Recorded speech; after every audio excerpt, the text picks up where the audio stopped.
I'll have to do the hit live thing on YouTube. Okay. Did it work? Yep, we're on. I was just trying not to get that intro where I'm screwing around with stuff in the background, but Well, we're getting an ad. That's a good sign. we're in. Hey. There we go. Yeah, you're good. All right. What's up, everybody? Seattle Mike, Wyatt Matheson here, breaking down a little bit of what happened over the weekend. We're just talking about UFC. Wyatt says we're a little spoiled, which maybe we are, but like, I don't know. Do we need this many UFCs? Like, we have a UFC that's so bad that you don't even have a fight of the night. We're not even interested in it. I think it's a trade-off, though. Like, because are we going to be more happy with having better cards whenever they're on, or are we going to be disappointed that there's only one card a month moving forward? Kind of like, which like lesser of two evils, right? So Yeah, no, and that's right. And what I'll probably do on some of these is like, I don't watch a lot of the prelims anymore. I pretty much always watch the main card. The only reason I didn't this week is I was preparing for that BKFC. Yeah. But I'll go back and I'll see somebody says something's a good fight. I'll go back and watch it. I just won't watch all the prelims. Right, for sure. What's up, Robert? How's the sound, Robert? Because that's usually one of our many problems. Yeah, let us know how the sound is. 7 up in the chat. Don't forget to hit that like button. But a few different things we want to talk about today, but you guys feel free to suggest whatever you want to talk about. Sounds good, says Robert. All right. Yeah, UFC 301. I just don't think that's a solid card either. But like you said, 299, 300. I guess we got a lot of good fighters out there, and then you kind of get what you're going to get. I feel like we kind of knew beforehand this was going to happen as well. Because we saw like Dana White talking about we're going to have these big super fights and like the headliner is going to blow everybody's mind for 300. But when we looked at what he was doing and just the amount of hype for this card, he put like, you could argue he put like 7 fights that could headline a card all in one. Yeah. So, I mean, when you do things like that, of course the ones following are going to be terrible by comparison. No, and absolutely. And like, I looked at that card for the people that watched it. I think I mentioned this either in a video or one of my live stream. Like, I would have changed the order of that card around. The main event was stupid. That was a stupid fight to have for the main event. Nicolau and Alex Perez. Oh, I thought you were talking about 300. Okay. No, gotcha. Oh, no. I was talking about the fight night. No, yesterday's fight night. But would you rearrange it, or would you just add better fights? Because there wasn't really a fight that could headline, was there? Well, I would definitely have had better fights, but if I couldn't, regardless of how it happened, Ryan Spann versus Bogdagang or whatever, at least Ryan Spann. Okay, but there's the problem. You don't even know who the hell the other guy is. But at least Ryan Spann's a name. I would have put him the main event because the card's so bad. Dude, Ryan Spann is not good anymore, though. And this is coming from somebody who didn't even watch it, so like take it with a grain of salt. Yeah. But I mean, Ryan Spann is proving himself to be one of these guys who gets in his own head and finds a way to lose. He's like the opposite of what Tony Ferguson was. Yeah. He's a guy who you look at on paper, and I think you even might have bet a little bit of money on, right? Yeah, I did. So, I mean, this is somebody who you can see value in, but the mentality of not finding a way to win, not being a guy like, like basically anybody from AKA, like Khabib, like Kane, like DC, these guys who are finding ways to win, like it's hard to bet on them. And then you add to the fact that he has no chin. Yeah. And then you want to put him in, I guess you wanted a highlight reel knockout of losing money. Is that what you're going for? I don't know. I mean, I'll go crazier, and I would have made Tim Means versus your Medic the co-main event. Yeah, that makes, you could make that the main event. You could. Why that fight was where it was on the card, I have no idea. Even though we all knew Tim Means was going to get stomped.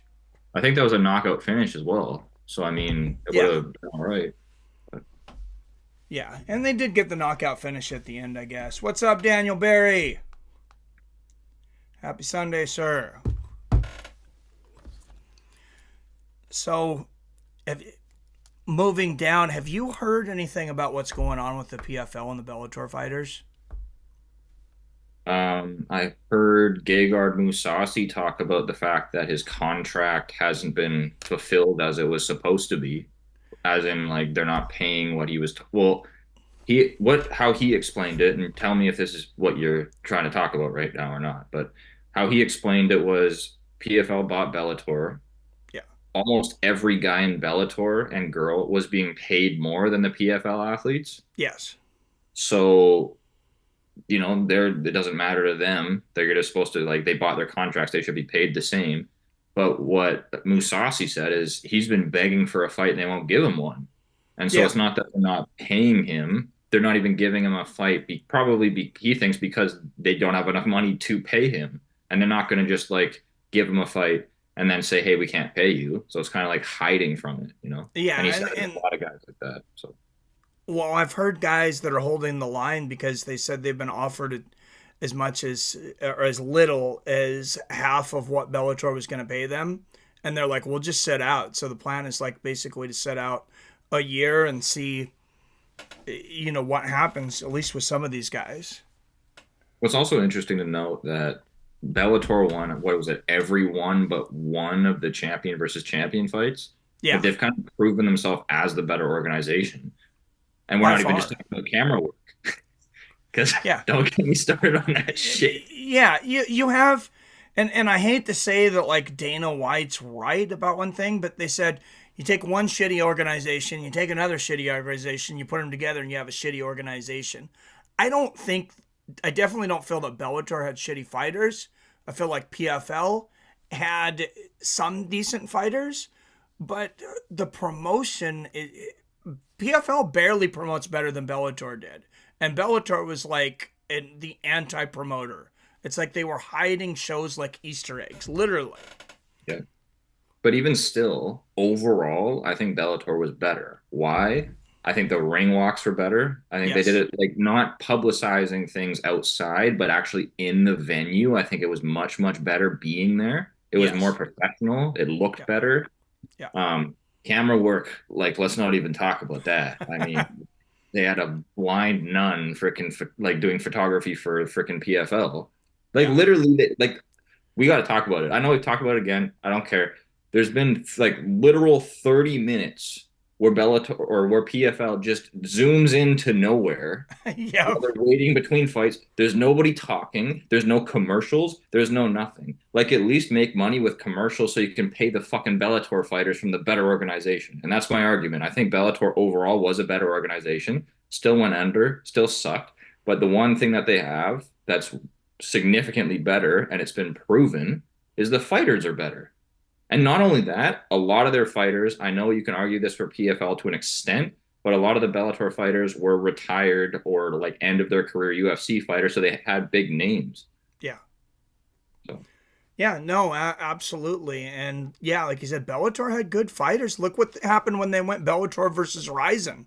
Like they were not scared to do cross promotion because they kicked everybody's ass. They went 5-0 against Ryzen. What'd they go 4-1 against PFL, I think? I think it was more like 6-1. 6-1, yeah, however many it were. I knew there was 5 matches on the Ryzen versus Bellator. I couldn't remember for the PFL versus Bellator. I think there was more.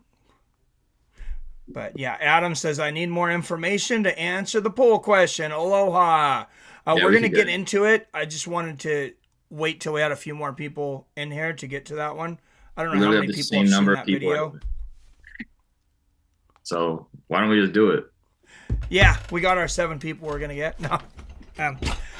I've been watching some of this video and we mentioned it. I think we both think it's weird that Inspector Gaydar here spent 42 minutes making a video obsessing about if Jon Jones is gay or not. Like either he's a homophobe himself or he's also a closeted gay. Like I don't understand that level of obsession. Totally. Well, I think it's even stranger when you bring in any level of self-awareness, not just like he knows, and we're talking about MMA Guru, if that wasn't already obvious. He knows as well as anybody who's ever watched his channel knows the dude is very clearly autistic. To what extent we don't know, but it's just obvious. And Yeah. so when you couple that with what comes with autism very regularly, which is challenges in social situations, difficulty reading body language, and this guy is now calling himself the messiah of reading body language and looking into things and understanding social situations to say that he knows something that nobody else does when if we're looking at the diagnosis of autism, he has a severe disadvantage compared to the average person at figuring those things out. It's just that in and of itself is insane to me. But I will give him this. It's a ballsy move. Yeah. That's a pretty crazy move because we know Jon Jones has like infinite fans for absolutely no reason, but he's got some hardcore fans because they've stuck with him through everything. Oh So yeah. yeah, And they're coming after MMA Guru a little bit in the comments, like I noticed, and I even messaged him online. I was like, "Hey man, you hit up on Jon Jones, you're gonna get the hate because there are people that will come after you for whatever reason. They love you know, Robert Kerrigan. maybe he's right. Maybe these are all his boyfriend. Maybe these are all people that have crushes on Jon Jones. It's possible. How are we Never supposed thought to? of that. What, did somebody say that in the chat or what?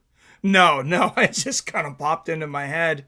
I PR says I can't stand MMA Guru, damn basement dweller. Robert says, Yeah, yeah, at least I'm a smoke room dweller. Basement is beneath me. Oh, Jesus. and it's not like wherever he is, there's no daylight. Like that guy looks as pasty as your hat right now. Yeah. I mean, he's very pasty. And as soon as, I'll tell you the first reaction that I seen, and you know I'm not the hugest fan of the guy. Like I don't hate the guy or anything either. Not the biggest fan of him. But as soon as I seen him coming out with this, I was like, dude, you were just on the promo for UFC 300. Like, he was hot at the moment.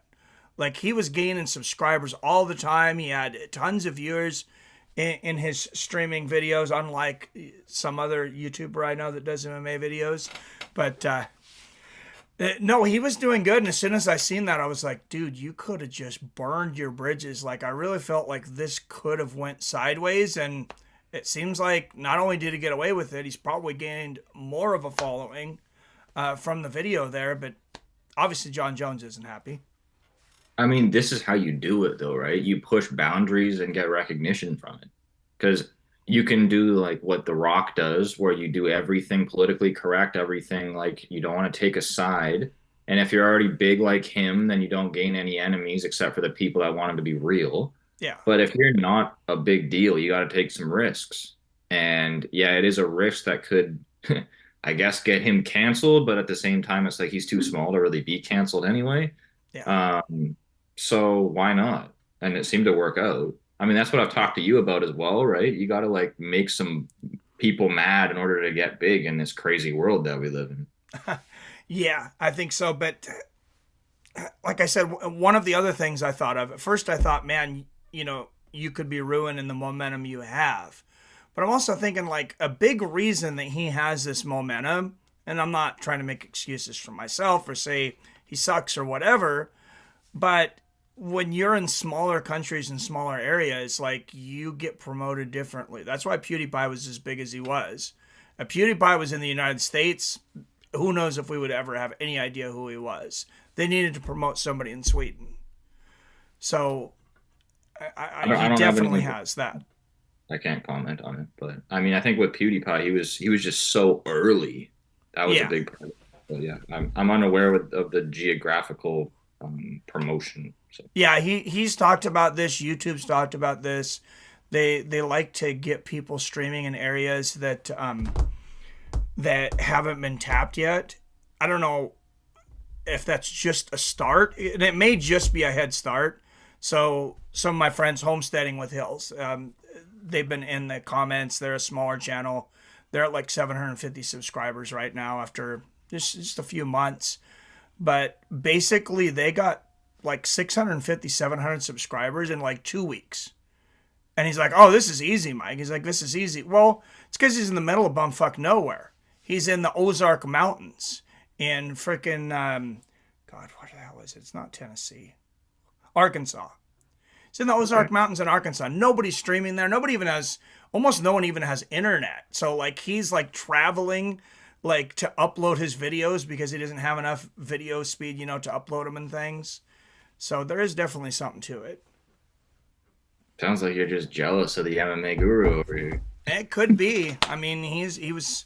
I don't know. I tried to share a ring or a cage with him, and he's just no interest. But so, what's your opinion on this poll that you put up? What was the result of it? No, what's your opinion on it? Where would you be voting? Oh, I think I'm kind of asking if he's a homophobe or a closeted gay. I think he's one or the other, but I'm not sure which. Like, I wouldn't have cared enough if I thought Jon Jones was gay, I guess, to put out a whole video like that. But don't you think the whole point is just to gain viewers? Like, I don't think he probably cares either. It's just he saw this position that he could take that would potentially make him a lot of money and gain a bunch of viewers, if not fans. Like the exact same thing that he did with Ian Gary, right? Yeah. He was the first big guy to break that story. And, he ran with it and it got a ton of attention. So who's to say it couldn't happen again? Yeah. Because that was crazy. The whole WAG story, like that got really, really big in the MMA community. If this gets close to as big, then he did it all over again. Yeah, and that's true. It could be huge like that. So I guess that's what he's doing for clickbait. Literally, pretty much. Maybe I need to do more than that. Does anybody want to see me do more clickbait? Probably not. Probably not. Probably not. You got to have some crazy shit to follow with it. It shouldn't just be clickbait. No. Should we talk about BKFC? Yeah. First, did you watch it? I watched. Okay, so not live. The only fight I saw live was the main event, which was like 45 seconds long. Yeah. I saw the whole Todd Duffy fight because it was just posted online. And then I thought I saw one other one. Oh, and then I saw the heavyweight championship bout. Yeah.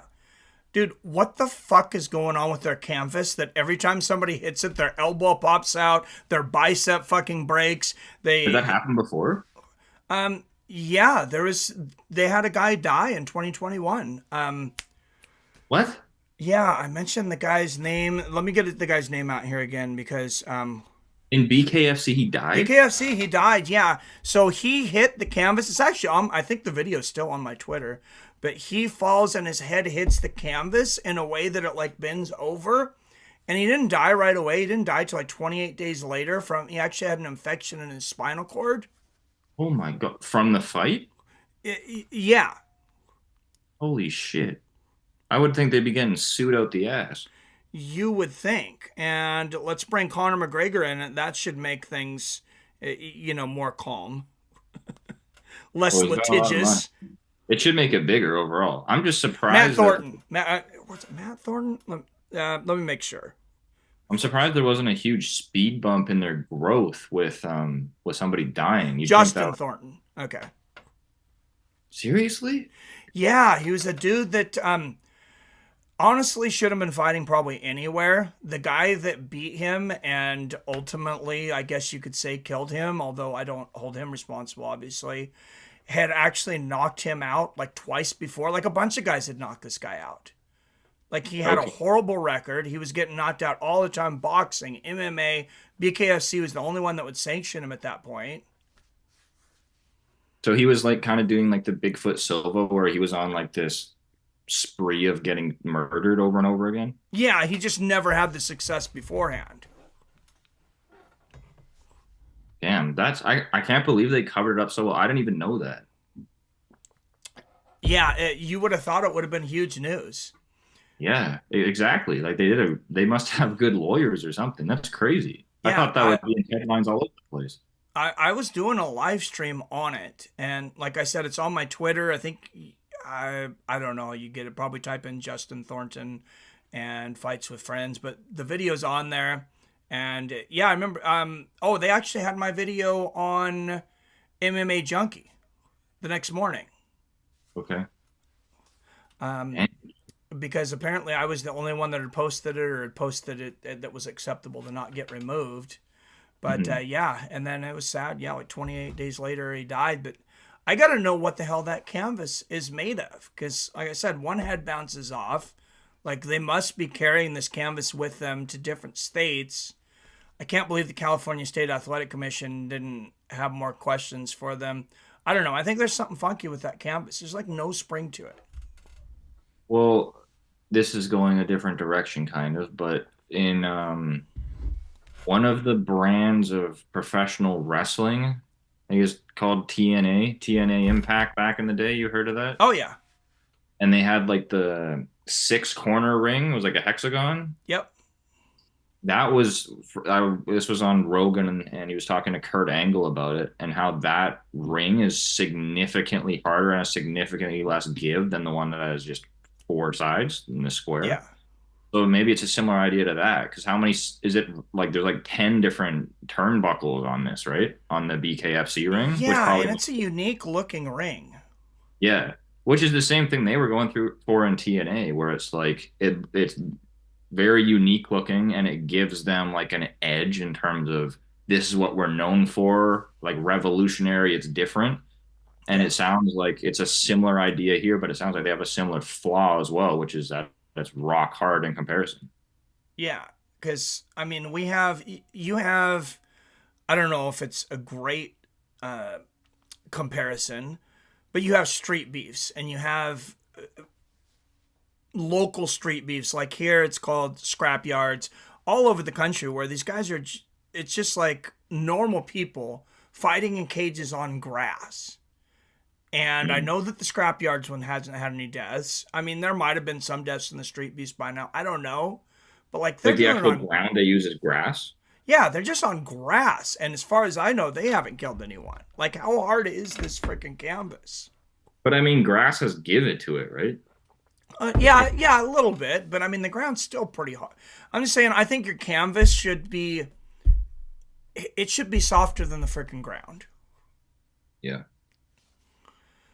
You know, so I don't know what Dave Feldman's using for that or what BKFC is using for that, but I think they really need to look into that, because not just the death, of course, which is the most horrible thing that can happen in sports, but like it ruins your show when you have, and it was still fairly entertaining show, but when you have 3 big fights ending by strange injuries, I believe 2 of them were guys catching themselves as they went down.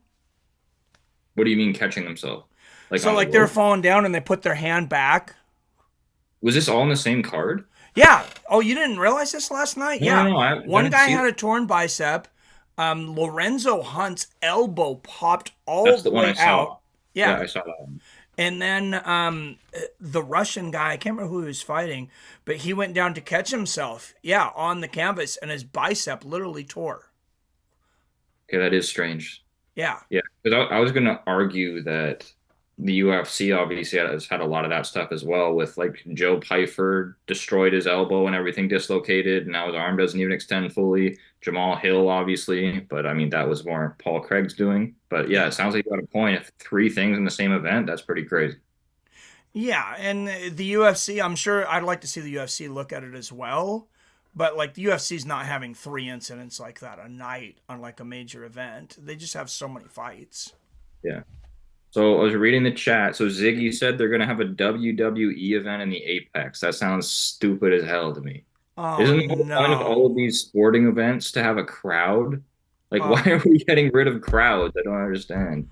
COVID's over. Like, can we live normally again? That sounds so dumb. They're gonna. I bet you they're gonna try to start having a bunch of them in there, because there's no production costs or very little, and then they just sell the TV time. And yeah, that's dumb as shit. Maybe, like, I don't know if you know the details, Ziggy, but if they're talking about like just like one of the regular day shows, because there's like the big ones, right? There's Monday Night Raw, Friday Night SmackDown. I think then they do the pay-per-views. It's on weekends usually. I don't know what else they do, but I know they wrestle more than that. If it's just one of like the regular shows they're doing, like, then who cares? But if it's one of the big ones, like, I don't understand why we're getting rid of crowds. No, I don't either. And For me, it really doesn't make sense to do a small show that's not going to be televised in the Apex because the entire revenue is from the tickets you're Yeah. selling. No, you're right. So I mean, all the crazier makes absolutely zero sense to me. Yeah, I mean, if they're gonna start coming out with like Wednesday Night Raw, that's not as special as Monday Night Raw or something. Yeah, who knows? Who knows? I just think that for sporting events in general, the crowd is arguably the most important thing. It's almost as important as the freaking team. So to Yeah, have not, it's very important. I mean, teams. There's a reason teams give away tickets to fill up yeah. stadiums and arenas. It's not just for the people that are there. And then like what they do with the Apex, at least with the UFC, where they're selling tickets for like literally thousands of dollars for just a regular ticket, and it's not even on like a nice chair. It's like a Yeah, freaking fold out chair. You're spending thousands of dollars to be there. yeah. I mean, I just think it's all crazy. Oh yeah, it's ridiculous. $1,500 plus. By the time all your taxes and fees on there, I'm guessing it's probably close to 2,000. Yeah, nuts. Absolutely insane. And it's also taking it away from like big like you look at years ago, like in NFL or any sports, tickets were way cheaper. It was Yeah, like the everyday thing, right? And that's how you packed out arenas. That's how these football stadiums get filled. It's not because, oh, I have $500 to spend on a game. yeah. It's like, hey, worked hard all week. I got an extra $10. I'm gonna take the family, $5 a piece, and we're all gonna enjoy the game and have a hot dog that doesn't cost $15 with your beer of $10. Yep. It's a different era, and it's kind of hard to watch at times. Oh yeah, it's I know it's a little bit before your time, but if you watch like the documentary on I think it was Woodstock 99. I haven't watched the documentary on it. I'm familiar with parts of Woodstock, though. Okay, I felt like that should have been a warning to like everybody because basically people that were my age at the time, 20 years old, got fed up with 16 to 25 or whatever, got fed up with paying all these stupid prices. They couldn't get to water and shit, and they literally just demolished the entire set, lit it on fire, destroyed all the vendors things. I'm sure people probably robbed them. I don't know about that part, but it's where's the backlash? Like, it's coming, and I don't know how it's going to come, but I don't see it not coming from like the price gouging for this football game you were talking about, an NFL game. I've never been to a Seahawks game, as big a fan as I am, Is that right? because to take the family, I mean that's $500 in nosebleeds. Real? So how much is one ticket? One ticket is like $100 Oh yeah, it's like $160. for nosebleeds. I'm maybe just a little bit up from nosebleeds, but definitely 300, which is the highest level. Damn. And I go to baseball games. We've been to probably 100 baseball games because Really? some of the baseball games we went to were $10, Yeah, I'm and they're not. Yeah, still I'm not surprised. they're still like 10 or $15. Well, I mean, yeah, baseball is just such a different crowd, which I guess we probably shouldn't get into. But yeah, baseball is just like everything about baseball is different. They have 8,000 games a year. Yeah, People show up for like every game there's people there, but there very often is like literally 2,000 people in a 60,000 thing person yep. stadium. It's just a different universe. But anyway, back to MMA. Do you guys have anything that you want us to talk about? I know this is probably getting a little bit boring. What else? Did you have anything else written down for us to talk about? Actually, before we get off BKFC, so Hunt, right, was the guy who they destroyed his elbow in the Yeah, heavyweight. Lorenzo Hunt. So Lorenzo Hunt was champion at 185 and 205 going into that fight. Yes. Don't you think that Mike Perry would easily become a double champion? Like he can clearly become 180. Like I think he can take both of those belts, is what I'm saying. Don't you think? I don't know. I mean, last night's was very impressive. Yeah, probably. But it just seems to naturally come to him. Yeah. He's tough as hell, which all these guys are. But like you look at Lorenzo Hunt, he's what? I think he's 41 or 42 years old. Oh yeah, that's true. He is old, so yeah, Perry probably does beat him. There's no chance in hell he can make 185 anymore anyway. He just weighed in at 236 and he wasn't obese. So there Yeah. you go. Yeah. So, like, Mike Perry should be the 185-pound champ right now, if you ask Yeah. me. Or he should be fighting for the belt next, which obviously, as I told you in the chat the other day, he doesn't give a shit. Yeah. But Which, I mean, why would he? He's been in the UFC. It's not like he just wants to make a lot of money, which I don't blame him. yeah. Rob's asking, what are your thoughts on Conor becoming a part owner in BKFC? First me, I guess, yeah, I don't think it's all that it's cracked up to be for David Feldman. It could be very good. It gets him a ton of notoriety. I know David Feldman is kind of acting like he got the golden goose, the guy that's going to push his sport over the top. And I mean, that very well could be. Connor's in 2 movies right now. He's got his second one coming out this year. He's in 2 movies right now. Roadhouse, which is Oh. already out, I believe, and then Popeye. Is that real? Yeah. Yeah, I thought it was that fake was at first too, and I had to look into it. But yeah, There's no way. That's real? there's That looks trailers so... and stuff for it. I'm just about 100% that's real. Okay, well, let me laugh at it. Hold on. Jesus. Conor McGregor. I mean, unless they made fake trailers for it, which I guess is possible. Here we go. Is there somebody's probably laughing their ass off at me and they know, and I just look like an idiot. Don't worry, Conor. It's not real. There you go. Oh, okay. Never mind then. My bad. I'm They like, they, what they the fuck? fooled me That's with the trailer. Connor Forge Stout is also a sponsor of BKFC. So, all right. Well, anyways, Connor's very popular. Apparently, he's not doing a Popeye movie. I'm a little disappointed, if I'm honest. I really wanted to laugh at that movie. I think He also I think it's probably a good thing overall for BKFC though to have him on board. I mean, yeah, he brings a ton of popularity, and he's also talked about how he wants to fight in BKFC. And I could see that happening in the future for sure because he's having brutal struggles with the UFC, right? With Yeah. contract with them. Like I could totally see that. And you look at like Eddie Alvarez, Thiago Alves, all kinds of guys. You got Chad Mendez, you got who's the little dwarfy looking dude who fought at 135 and always won decisions? He fought like Jeremy Stevens or something. Jeremy Stevens is another name. I want to get this name though. What's Jimmy Rivera? Oh yeah, yeah. So there's all these guys from the UFC coming over, which brings tons of attention. So now you got the biggest name of them all coming over. And I think if he fights in BKFC in particular, that's going to bring a ton of hype over. And I think more and more people are going to go there. And once the business grows, I think, I don't remember his name. I know you do. The owner of BKFC is more willing to give larger shares of money for purses than a guy like Dana White is. So I think there could, like in the future, as the business grows, there could actually be fairly good money in it in comparison to like the UFC. Like they could be on par. So. Yeah, it's David Feldman, and yeah, he pays very well. I actually seen they released all of the salaries last night. I don't remember everybody's salary, but one that really jumped out at me was Todd Duffy. Like, how much you think? When was a lot? That guy's literally been homeless. He's like living in a car or something.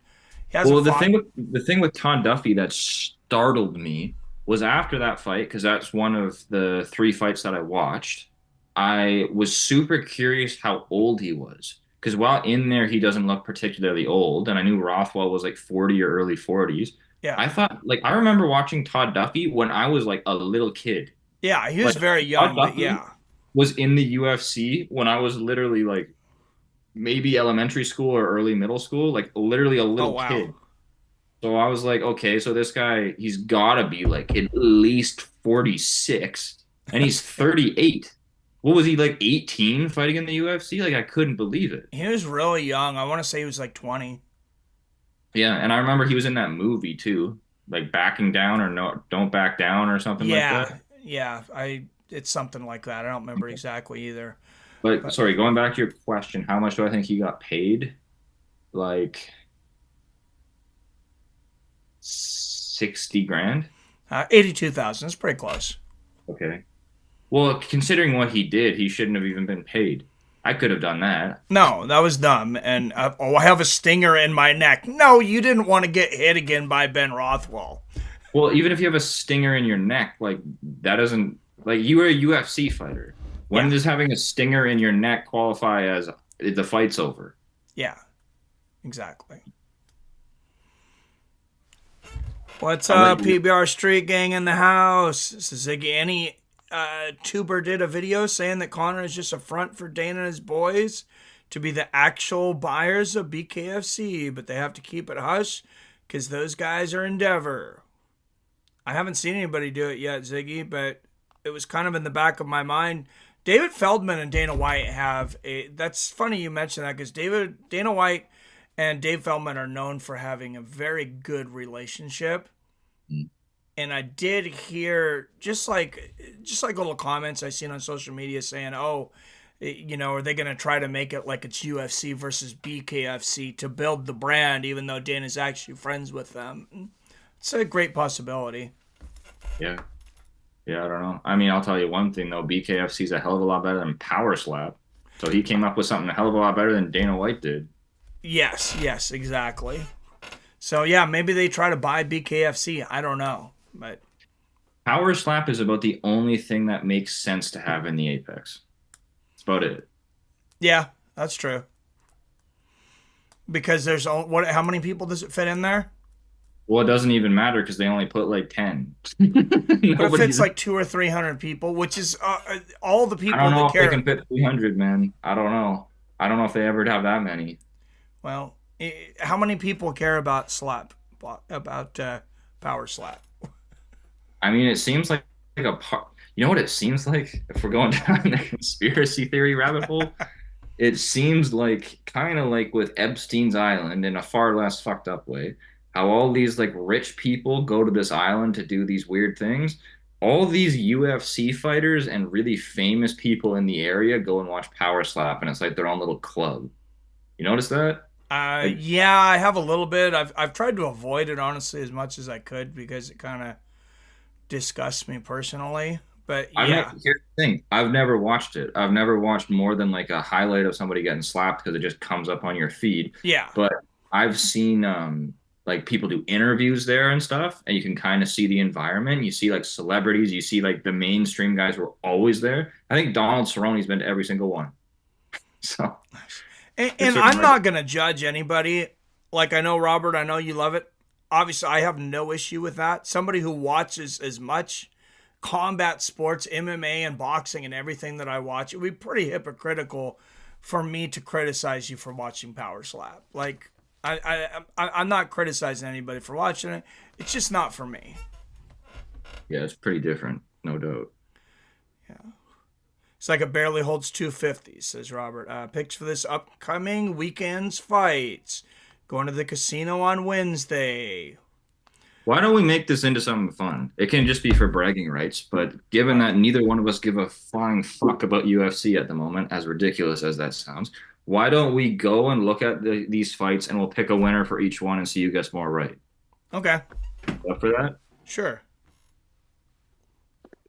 What do you this is a ridiculous question. What even is next week's card? Is that the pay-per-view? Yeah, it's UFC 301. Okay. I wasn't sure, man. I thought we'd get more horse shit beforehand, but I guess not. Well, when you see some of these matches on this pay-per-view, I guess it's better than Apex, but it's doesn't blow me away. They could have this shit in the Apex. Yeah, it's in Rio de Janeiro, Brazil, though. The thing I don't get is how did you watch Vitor Petrino win last week when he's fighting next week? Mind games, Mike. Mind games. Yeah. Trying to get in my head. Yep. All right. Just make our picks right here, right off the cuff. Yeah, we'll just like go fight by fight, and whatever we disagree on, we'll make a note of. All right, Alessandro Costa. Are we gonna do the prelims too, or just the main? Every damn thing. Oh Jesus! All right, Alessandro Costa and Kevin Borjas. I know who Costa is, so I'm picking him. Okay, one sec. Let me just get this thing up. I don't know what the hell I'm doing here. Tap. What is it? 301. Yeah. 301. Yeah, I'm not gonna know who the hell these people are either. But I'll watch anything that has violence, even sumo wrestling. Robert says I've watched some sumo wrestling. dude, we should do. I remember watching sumo wrestling when I was a kid. I don't know why, but that seems really weird in hindsight. But I don't know. I thought it was funny. Okay, Kevin Borja. Yeah, I'm gonna go with Costa too. Okay. Next up, let's see. I'm going with Von Fiend in the next one. Yeah, that's a give me. Why is he so far down on the card? Maybe they'll rearrange this. But probably not with how things are going. Well, and less than a week out, he seems to be kind of one of their bigger names, though. One of the guys they've wanted to grow. But, anyways, I'll take Bonfim. Look at the next one, man. My God. Dude. Who the fuck are these people? It says pound for pound Brazilian ranking. She's number 579. Barboza. All right, so I don't have it up on the screen, but if you guys want to follow along, we're going through UFC 301. You want to put it on the screen? Or is that difficult? It's kind of difficult with the Zoom here. We're going from the bottom to the top. We just did the first two fights. Who you want for the next one? I got to go to like Sherdog or something because there's almost no info on the UFC site. Yeah, why would you go to the UFC site? I don't know. You're on Tapology, you said? Yeah. I've been getting so many ads from maybe I need ad blockers or something. I don't know. Yeah, definitely. I have ad blocker. Yeah, that's why then. Yeah, Ziggy Bonfim might have lost his last fight or two fights, but I mean, look at who he's fucking fighting. I think he'll be all right. Yeah, I'm definitely taking Bonfim in that one. All right. Okay, I'm taking Barboza just because it's so hilarious to me that she's ranked 579th. so I'm taking. She's 6-2. Ernesta. You can't deny that ranking, Mike. 579th. That's high, and that's in one country. Like, what the fuck? Wow. Yeah. I mean, that's strange rankings, though. Yes, I mean, I don't know. I don't know where they get those rankings from, but I mean, they're in the UFC. I doubt they're that bad, but who knows? So who are you going for that one? Give me just a second here.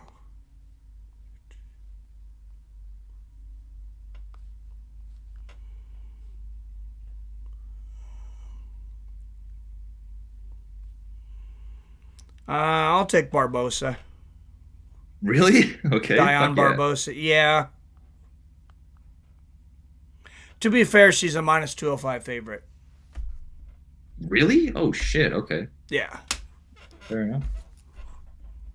So, are you taking Barbosa or... Yeah. I mean, I thought it was a hilarious underdog pick, but I guess I'll just do it. Mario Ruffy, Jamie Malarkey. What weight class is this? 170. Okay, I thought it was 135. I'm like, this guy's freaking huge. I'm gonna go with Mauricio. There we go. Yeah, I think I agree. Okay. The next one, interesting to me. Joaquim Silva, Drakkar Close. I got to go with Close on that one. Yeah. Yeah. Silva had that really good fight with Saryukian not that long ago. Yeah, this should actually be a decent fight. I would think. Who has Close fought lately? Oh Jesus! I mean, the only guy he's beaten recently is Guida. This being what's his name? Joaquin. Okay, maybe I can't pick Joaquim Silva. He lost to fucking Ricky Glenn in 30 seconds. Yeah. Okay. Never mind. All right. So you got Close. Yeah, I guess. Damn, I thought it was really the other way, but that looked pretty rough. Yeah. All right. What do we got next here? William Gomes, I know. William Gomes and John Silva. I do not know. Shit, is this guy ever gone? Similar records for both. It's so hard to pick guys who like you haven't seen fight in the UFC. Yeah, Gomes is on a 3-fight win streak in the UFC, but first one was a majority decision. Second was a split decision over people I have no idea who they are. Yeah, I remember seeing him fight. I haven't seen the other guy fight in the UFC. Yeah, and let's look at Gene Silva here. 12-2, 9 knockouts, 2 submissions. I don't know for this one. He's only got the one UFC fight, though. I'm going to take Gene Silva. Even though he's only got one UFC fight, I'm going to take him. Because he's the favorite? No, he's a slight underdog. I believe. Let me go back and make sure here. The favorite on mine. I mean, realistically, we're going to pick almost all favorites unless it's like people we know. Yeah. Yeah, Silva's favorite on mine, 140 minus 148. Gomes is plus 124. But I'll take Silva regardless of odds. Okay. I'll do the same. Okay. 7th, Elvis Brenner and Mytek Beck Oralby. I don't know. I'm going to take the Mytek Beck just and be honest because he's a huge favorite. Is he? Yeah, he is. All right. Yeah. Well, I guess not huge. Minus 230. Big favorite. Yeah. This one's easy for me. I don't know why Carolina's even fighting anymore. I think she should have been retired already. So I'll go with Lucindo. Yeah, I got Lucindo as well. Jack Shore. This is a tougher one, I think. Jack Shore and Joe Anderson Brito. I don't know Joe Anderson Brito, but I always thought Jack Shore was going to lose, even when he's a big favorite. So let me take a look here. Yeah, I'm trying to remember what Jack Shore's done recently. What's a ninja choke? I don't even know what that is. This guy's last one. I don't think that's an actual term. Well, it's on Tapology. Oh, I guess maybe it is. I don't know. I have no idea. Oh, I'm going with this guy. I'm going with Joe Anderson.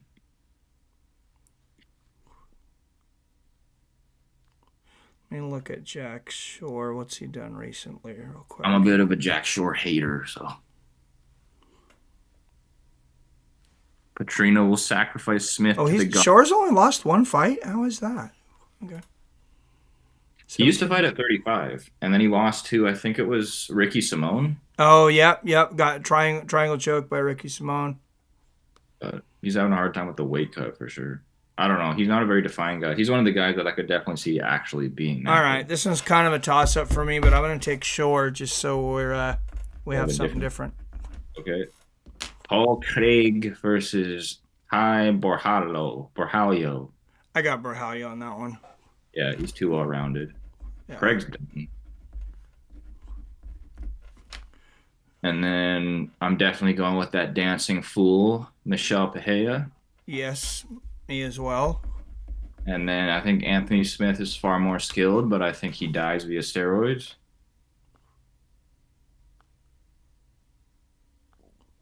Oh, I think Anthony Smith's going to get absolutely smoked. Yeah. Are you taking Petrino too? Yeah, but the other guy's Petrino's not very good.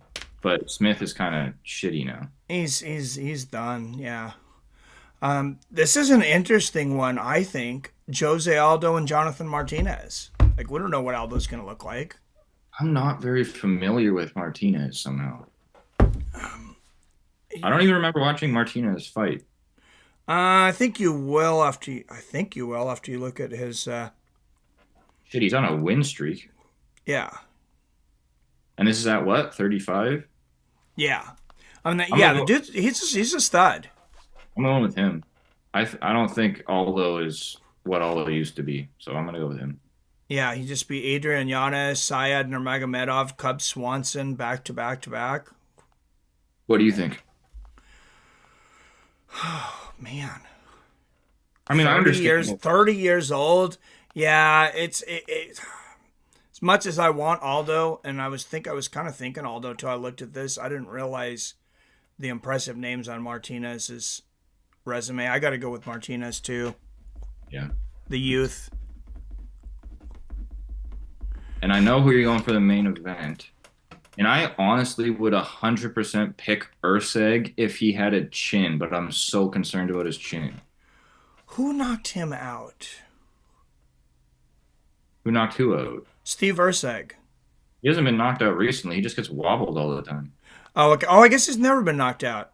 Maybe that was somebody else I was thinking of then. 6 submissions, too. He flatlined Matt Schnell in his last fight. Oh. So does everybody. That's true. Yeah, I just think that division is just so weak. Like, I mean, Urseg, did you see he's still ranked 10th? Why wouldn't he be? Like, on the UFC side, like, I mean, I get that, but like, why would his ranking change just because he gets a title shot?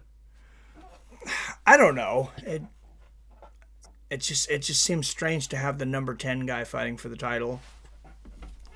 I think he's got a shot, man. I think he's got a shot. I think Pantoja is very overrated, but the one thing that seems to just work for him is he eats punches well, which is crazy because he's fighting at a weight class where you cut a ridiculous amount of weight. Even if you're a hobbit, you have to cut a lot of weight to make that weight.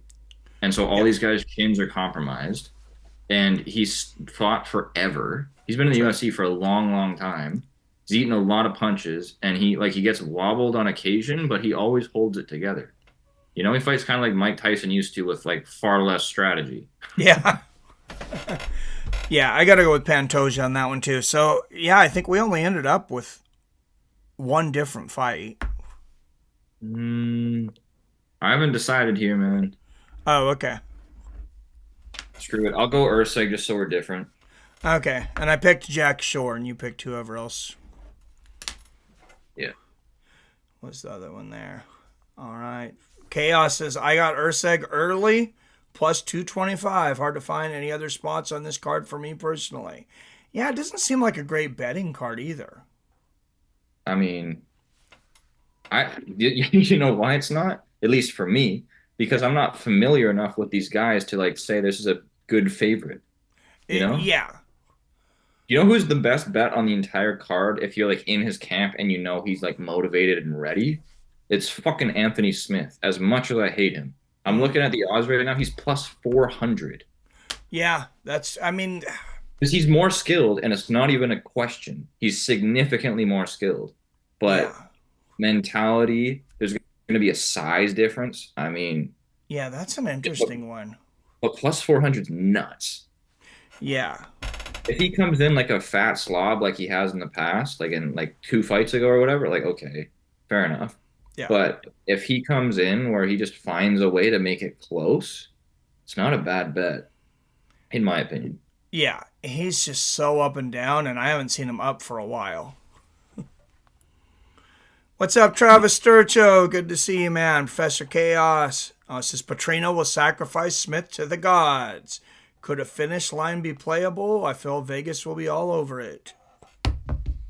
I honestly think the only bet for that fight is if you're betting Smith. And I think you only bet Smith if you're like in contact with him and you feel like hear something in his voice that hasn't been there for a couple years and it's like he's back. Other than that. Right. Or he's trying like a cycle under the table and he hasn't been for a long time. Like you need something like that. But yeah, I am curious about this new drug testing company for the UFC. Like, how are they compared to USADA, I wonder? I don't know. I mean, I know people were getting caught by USADA. Or sorry, the people getting around USADA as well. It doesn't seem to matter that much. But then we could get into this. We could get into some steroid talk. Well, I know who you want to talk about. You want to talk about Doug. Oh, that's not where I was going. But we can get to Doug. But okay. I was gonna go to Francis Ngannou actually, and I was gonna go to that because Francis Ngannou is somebody who, to me, looked like fairly clearly later in his UFC career, fairly clearly was doing something. Yeah. There's all kinds of steroids. We all know that. I'm not familiar with what they all do. He sure as shit wasn't on like Tren or something that makes you blow up. But like he looked better than I think is possible for most 36, 37-year-old men who have had gone through the stresses of life of being homeless and, thrown in a Sahara desert multiple Yeah. times and all this stuff. So, I mean, I would have guessed he's on something, but I think one of the things that's maybe not talked about, like we watch him go over to boxing, and now he's 275 pounds and equal, if not lower body fat than when he was like 255 to 260 in the True. UFC. I think like he could have been doing stuff. I think he probably was doing stuff in the UFC, but you have to be so careful, and it has to be like stuff that goes through your system extremely quickly so you don't get caught for it. And then you see the difference of whatever it is, WADA testing, where nobody really gives a fuck. And he just does almost whatever he wants. Because you can see a huge difference in what he looks like between those fights. And you can also see a huge difference in what he looks like between the UFC at the very beginning of his career, I believe before he was taking anything, and then at the end of his career. Oh, yeah, for sure. Well, it used to seem like, I don't know if I'd say he had fat on him, but he had a different kind of muscle. It was like that bulky muscle, and now it's like super lean. And yeah, I don't know if that's a steroid thing or not, or if he was on it the whole time. Honestly, if he was on steroids, it looked to me like he was probably always on it. But don't you think he looked completely different in his last, what was his last UFC fight against Gone? He looked totally different in that fight compared to when he fought both Fury and Joshua. He looked way better and way bigger and Yeah. way like he even looked wider because that's one of the Oh, things. oh yeah. Now that he's in boxing, yeah, yeah. No, that's true. Big, Yeah, big difference.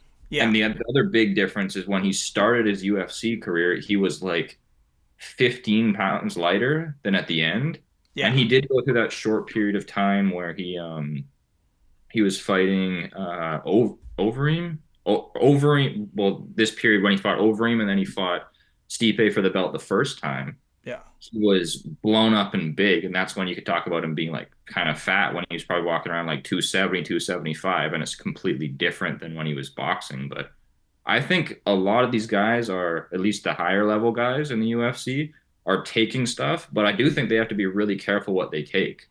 And then you can see the difference when they're in like a much more lenient drug testing system. Yeah, which is, I mean, not to pick on Jose Aldo, and I know I've kind of singled out some Brazilian fighters in the past, but I don't think it's coincidence he only fights in Brazil anymore.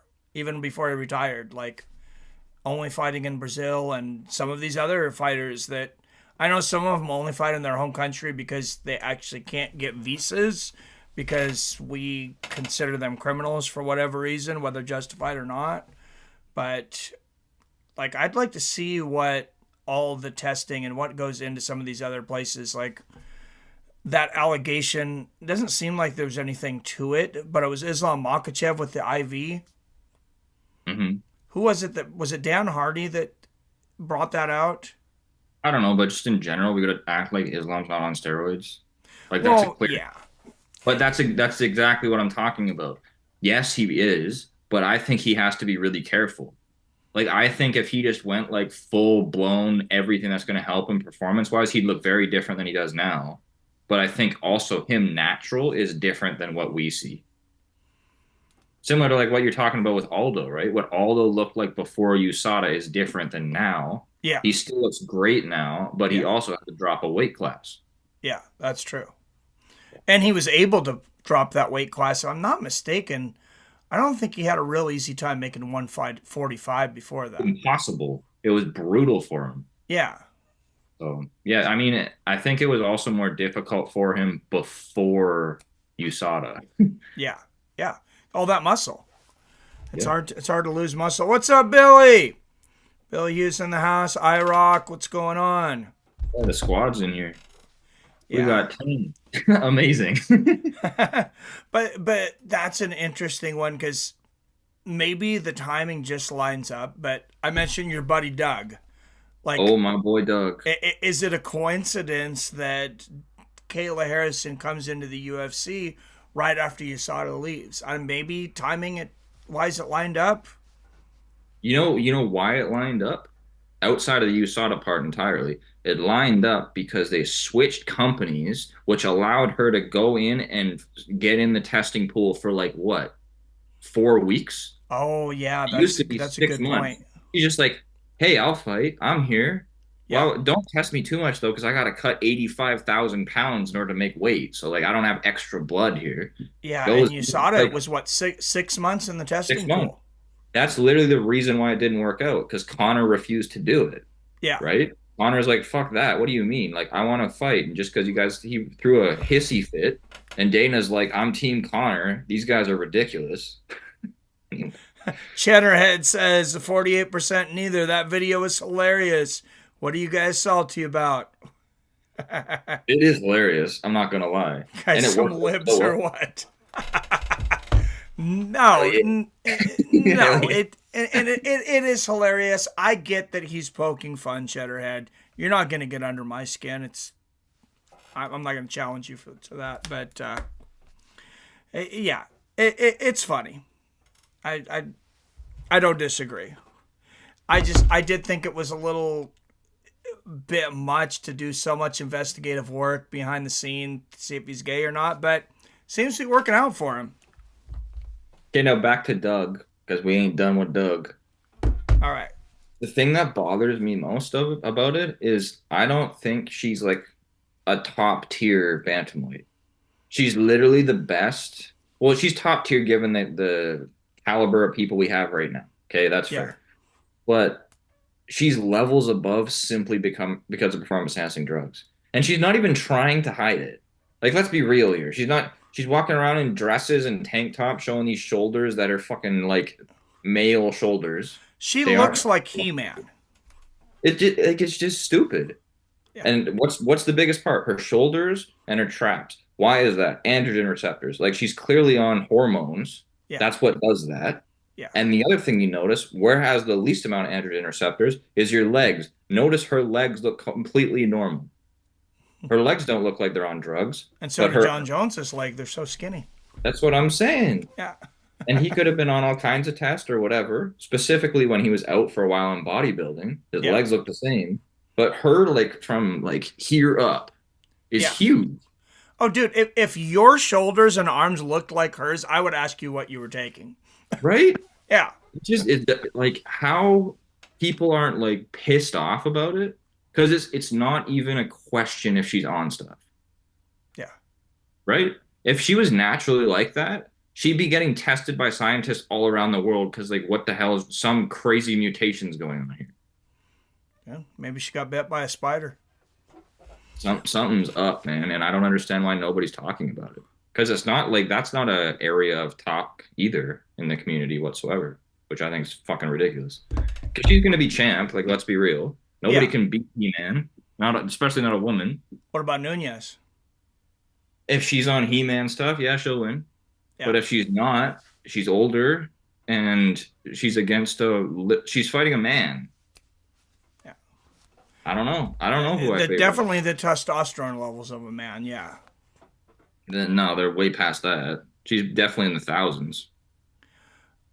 Billy said something I missed when we were talking about BKFC. He says Brian Barberena left, wants BKFC fight with Platinum Perry. Yes, please. Yeah, Brian Barberena was not re-signed by the UFC. He wants to do BKFC. Another victim of Mike Perry. There's no way he's going to last with Mike Perry. Unless he starts talking to Kayla Harrison about what she's taking. He might have a shot. That's a guy that could definitely use something. Like, I'm kind of a Brian Barberena fan. Like, I love his style. I love it. His fight with Vicente Luque is one of my favorite fights of all time. Like, I like Brian Barberena. But, yeah, are you taking the opposite of steroids to do this to your body? It literally seems like he's one of those guys who abused hormones and then had to go off them cold turkey. And, like, you can see the effects. That's what a good point, like. Yeah. Because if he was never on anything, you look like this guy apparently is a farmer, right? Working on the farm all day. How can you possibly look that weak? Yeah. How? I don't. He's in his, like, he's not even old. What is he, like, early to mid 30s? Like, it makes no sense. Because I mean, I go to my local gym Just like in the gym and guys are changing, they got their shirt off or whatever. I'm not checking them out or anything, don't worry. But if I seen somebody that looked like Brian Barberena, like a skin, I would be like, that dude looks weird. And they're not a fighter. Like just a normal dude, I would be like, he looks weird. Like there's something up with that dude. Like what's going on with his body? Because he fought at 170 and 185. Yeah. Who do you think wins an arm wrestling match between him and Kayla Harrison? Oh, Kayla smokes him.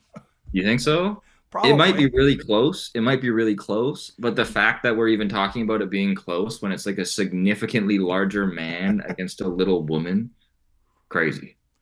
All right, so I think we're all on board. We need to give Brian Barberena steroids and testosterone immediately before he goes to And we need to take that exact same thing away from Doug. They need to switch. Yes. Yes. I don't think BKFC gives a fuck about any testing. Like you look at Big Ben Rothwell. Wait. No, all you got to do is look at your dude who got his arm snapped into a million pieces, Lorenzo Hunt. Yeah.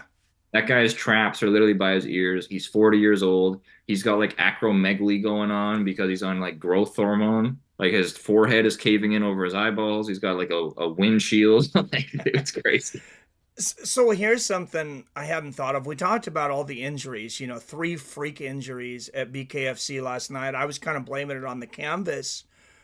If these guys are all roided up, though, could they be more susceptible to some of these injuries, I wonder? I mean, certainly the bicep tear. That's obviously more common. But other than that, I don't think that would be a culprit, personally. Robert says Nunez was juiced to the gills. See, I don't agree with that. I feel like Nunez, like, it's possible that she was juicing, like a lot of these people are. Yeah. But I think it was like what we talked about before with Ngannou, right? Ngannou in the UFC was probably taking stuff, but it's nothing close to what he was taking in boxing. And I feel like Kayla Harrison is like, fuck all that. Give me the freaking Mr. Olympia stack, and nobody cares. Has she not been tested? Somebody needs to look into that. Has she not been tested? Because there's no way. There's no... Like, she's getting her dog or something to piss in the fucking cup. Isn't Holly Holm, though, also, like, one of the most tested fighters ever? And she was obviously on it for quite some time. Doesn't it look like she's finally off? Or, like, almost off? Possibly. She's also old. No, I agree, but I just mean she does not look like she did 5 years ago. I think she's definitely. Or something. I think she's 43. Yeah, 42 or 43. Robert says Kayla has been tested. I figured she had to be tested at least once. Rob, come on, man. So you're talking about how Kayla has been tested and isn't testing hot, and then you're saying Nunez is juiced to the gills? Like, put them beside each other, and you'd be like, holy shit, look how natural Nunez looks. This is crazy. It's the drunk bias. It's like a pretty girl that should be on, like, the fucking... What is the stage? The bikini model stage in comparison to Kayla Harrison? Yeah. Like, it's not even close, man.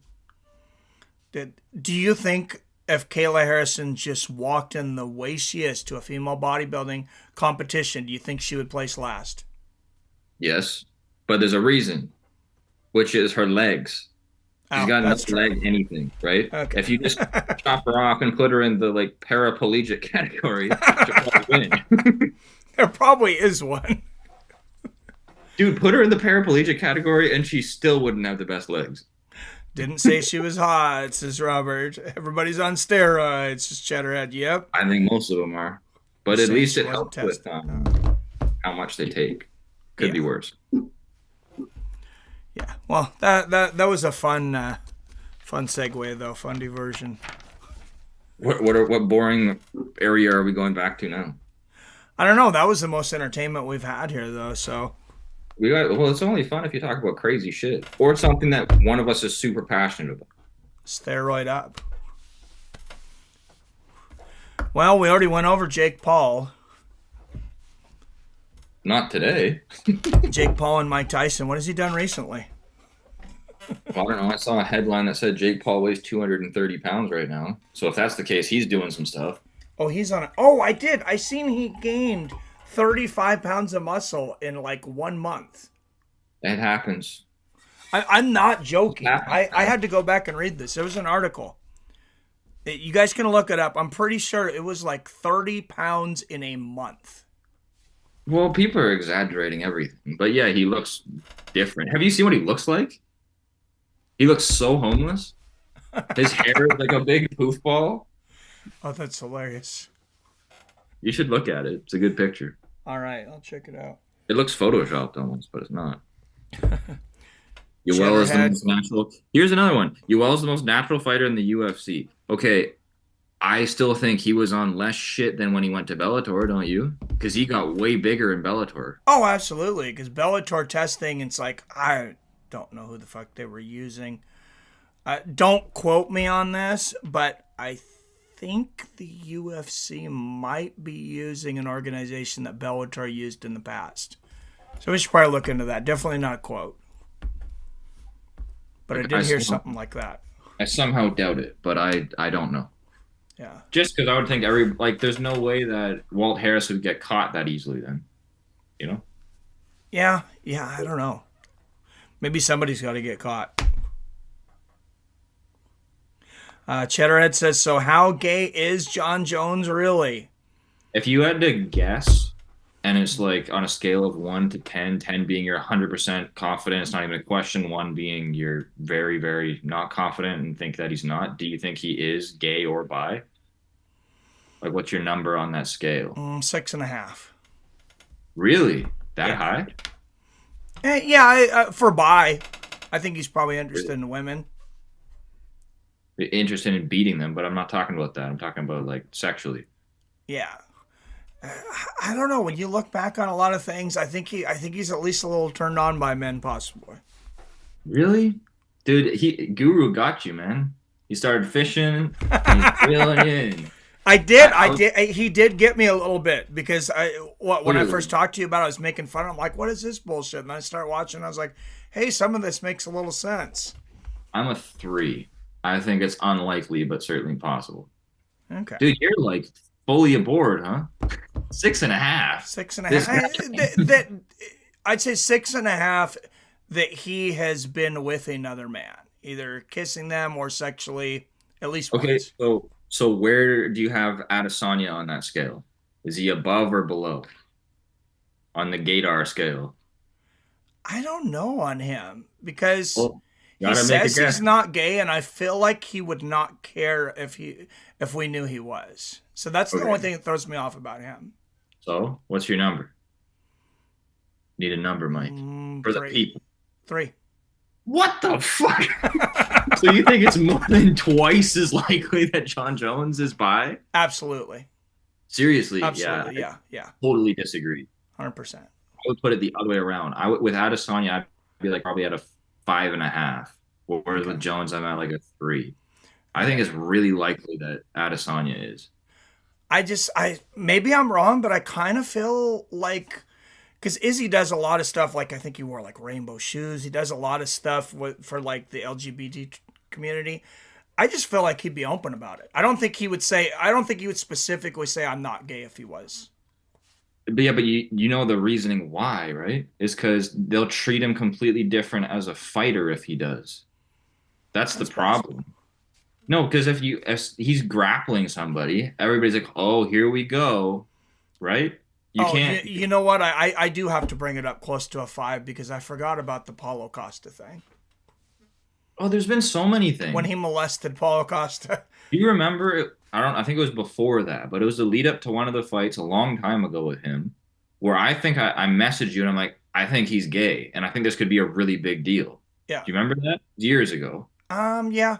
I think a little bit. Some message. And he has he had a guy in his house, and he kept like turning the camera away from him, and it looked like they lived together. I just think I'm pretty confident that there's been something with him, and I'm pretty confident that. Well, I'm not confident at all either way with Jon Jones, but I think Adesanya, I think there's a really high likelihood that he is. He just can't say it because if he says it, then everybody looks at him differently. You remember the guy who had like the whatever it was, some sex tape or something come out that proved that he was gay in like a lower weight class? I don't think so. What? Okay, chat, help me out here. Who's the guy who like there was some? I haven't seen it, but there's something to do with like a A guy who was in the UFC, might still be in the UFC, lower weight class, some sexual video with another man, and then everybody started treating him differently as a result. Because that's how it works. I rock with the super chat. Did he say anything? Sorry, we'll go back to this in a sec. Says he did tell the cops, quote, "I saw those homo guys and decided to stop." Cheddarhead said Adesanya is 9.9 Oh, on the gator. Totally. I get that because the only thing he hasn't done is say it. He's always like fiddling with guys and like super touchy as well. Whereas Jones isn't like that. He could be. Okay, I come a little bit closer, but what if Jon Jones was just getting away with everything right now? Because Dana White is just the Vince McMahon of the UFC, only gay with fighters. What if he's just in the back railing these dudes? I see it. You don't think so? No, I think he'd be more like McMahon, where it's like he's railing women, not dudes. Possibly. I don't know. I have a hard time explaining. You say possibly like your scenario is more likely. You think Dana White's just out here grabbing like world class fighters and railing them in the ass? Dude, no. Explain how Jon Jones is still in the UFC. I can't explain that, but what I can explain is you look at like Holly Holm, you look at Ronda Rousey, whoever the cash cow was at the time, Miesha Tate. Have you noticed how touchy Dana is with like the most attractive, highest stars in the female divisions? Oh, he is. I'm mostly fucking with you. Yeah. Well, makes for good conversation. Yeah, exactly. But yeah, Jon Jones has got some going on. There it is. There's the name, Jeff Molina. Jeff Molina had like some sex tape or something like that come out. And as a result of that, nobody wanted to fight him anymore. Which you can understand why. Yeah. Especially, I don't know, I don't remember seeing him fight, but if he's a grappler in particular, yeah, like of course guys wouldn't want to do that. Right? Yeah, and I do feel like it's different. Like obviously there's a lot of lesbian women, and I'm sure some of them get turned on or whatever, but I do feel with guys like it's different. Guys are more it's sexual. Also I had a conversation with my friend the other day. Don't you also think that whether straight or gay or whatever, with women, they always think other women are pretty anyway? You know? They're attracted to men, and then they can see like the beauty or the attractiveness in women, but it's not the same like hormonally as with men. Oh, whereas most women are 30% bi. Okay, so there you go. Yeah. Whereas if somebody's like, "Hey, go fuck Mike," I'll be like, "I'd rather go to prison." Yeah, thank you. Please choose prison. I don't want to see you in prison, but but you know what I mean? Like it's just a totally different thing with women. So I mean, I think they're kind of more used to it in day-to-day life. No, for sure. I can just imagine some of the things that goes on in women's locker room that's considered not gay. But true. Robert says Vince was fucking the dude fighters as well. I guarantee it. Oh, this is getting good. How high are you, Rob? Oh yeah, Cheddar had called it Jeff Molina. He said he leaked that video on purpose to get out of the James Krause drama. Okay. When he got kicked out of the UFC for that gambling thing. Oh, that's right. Is that where I've heard of that name? No, I thought that was a different guy. That was a different guy. Yeah, it was totally a specific incident. Yeah. God, I can't think of the guy's name now, but yeah, it was like a leg kick. Derek Minner. Okay. Derek Minner, like everything started coming in bets on that guy. Like there's never been lines that have changed in MMA to my knowledge the way that did, and a bunch of bets were coming in for first round knockout. And then that guy with a leg kick goes out there and like purposely kicks and falls down on the ground screaming. You know who did that way better? Ryan Garcia. Bet on myself, pretend I'm insane, make a shitload of money. Genius. Ryan Garcia is officially the king. Yeah. I love Ryan Garcia right now. He's also like, that was such a good acting performance that he had to hold on to for months and months. Yeah. So good. I feel like people are going to try to do that again. Maybe not act crazy, but act something to try to sway things. and I feel like they're gonna call it like getting Garcia'd. Like he's Oh the yeah. like getting mossed in the NFL, Yep. just like that. Yeah, that's a good point. It probably will be. Yeah. If I would have, I don't know if I would have bet on him, but I wish I would have known that he had bet on himself. I might have thought Well, about yeah, it a but he little can't more. let that information go out. Yeah, that's probably true. Yeah. I remember thinking about it because the odds shifted a lot right after the weigh-ins when he was drinking that fake beer, and Yeah. it was like the highest I saw him was plus 650, Yeah. and I'm like, it might be worth a shot, but it's also boxing. Yeah. And I don't bet on boxing unless it's like astronomically ridiculous odds. Yeah. And those weren't ridiculous enough for me. Plus, we saw in the fight, there is no question that ref wanted Haney to win. Oh, dude, that was one of the worst refs I've ever seen. That was ridiculous. Horrible. Yeah. Horrible. The amount of clinching, not a single point taken away. Then Garcia's like, this is fucking ridiculous. Jabs him in the face, and then he takes a point away from Garcia. Yeah. Like, preposterous, man. Yeah. Good on Garcia for holding his composure over that, to be honest. Yeah. Well, he had to. He had money on the line. Yeah. Oh yeah, he cleaned up. And speaking of boxing, though, I think boxing is going to see a little bit of resurgence in the next couple of years. Because There's just so much talent out there. A million pay-per-view buys reportedly for Ryan Garcia and Devin Haney. That really surprised me. who reported it? 907. I've seen plenty of people report it, but 977,000 is the lowest I've seen. The high end is 1.5. Yeah, I don't believe it. So we'll see when the numbers come out. Because I think they lie about that shit all the time. And I don't think people buy pay-per-views as much as they used to because it's so freaking easy to just watch it online. Oh, they definitely don't. That's why the UFC doesn't disclose their pay-per-view buys anymore. I know. Yeah, crazy. And I think ESPN probably got screwed on that 500,000 number. What do you mean? So under the contract, the ESPN, they just pay the UFC a flat rate for every pay-per-view. They just pay them as if it's a 500,000 buy pay-per-view, whether it's Oh, 200 or 800, whatever it is. okay. Hmm. Okay, what else we got? Lawler versus Colby was fixed as fuck. I don't know, man. I think Lawler was just getting old, and I think he was fighting super injured every fight. You know what Lawler fight was definitely rigged, though, was his last one. I don't think anybody's arguing with me on that. Nico Price, where he just knocked him out. You thought that was rigged? Oh, definitely. I have to go back and look at it. That was one of the most rigged-looking fights I've ever seen. I was surprised he won that. I think Nico Price is fighting here soon too. I can't remember which card, but Oh, I see. So he's super defensive that whole fight. Yeah, fair enough. You guys remember that one guy? What was his name? Francis Ngannou. We've been talking about him the whole time. yeah, nobody forgot about Francis Ngannou.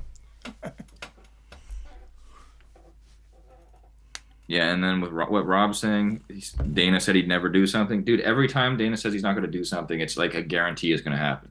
Yeah, Like that's just consistently what happens. And also, when he says something's going to happen, it never does. UFC Spain, we're going this year. Maybe not. yeah, yeah. I don't know. Yeah, they have said a lot of different things. Well, they said they were going into boxing, and then what the hell ever happened with Zuffa boxing?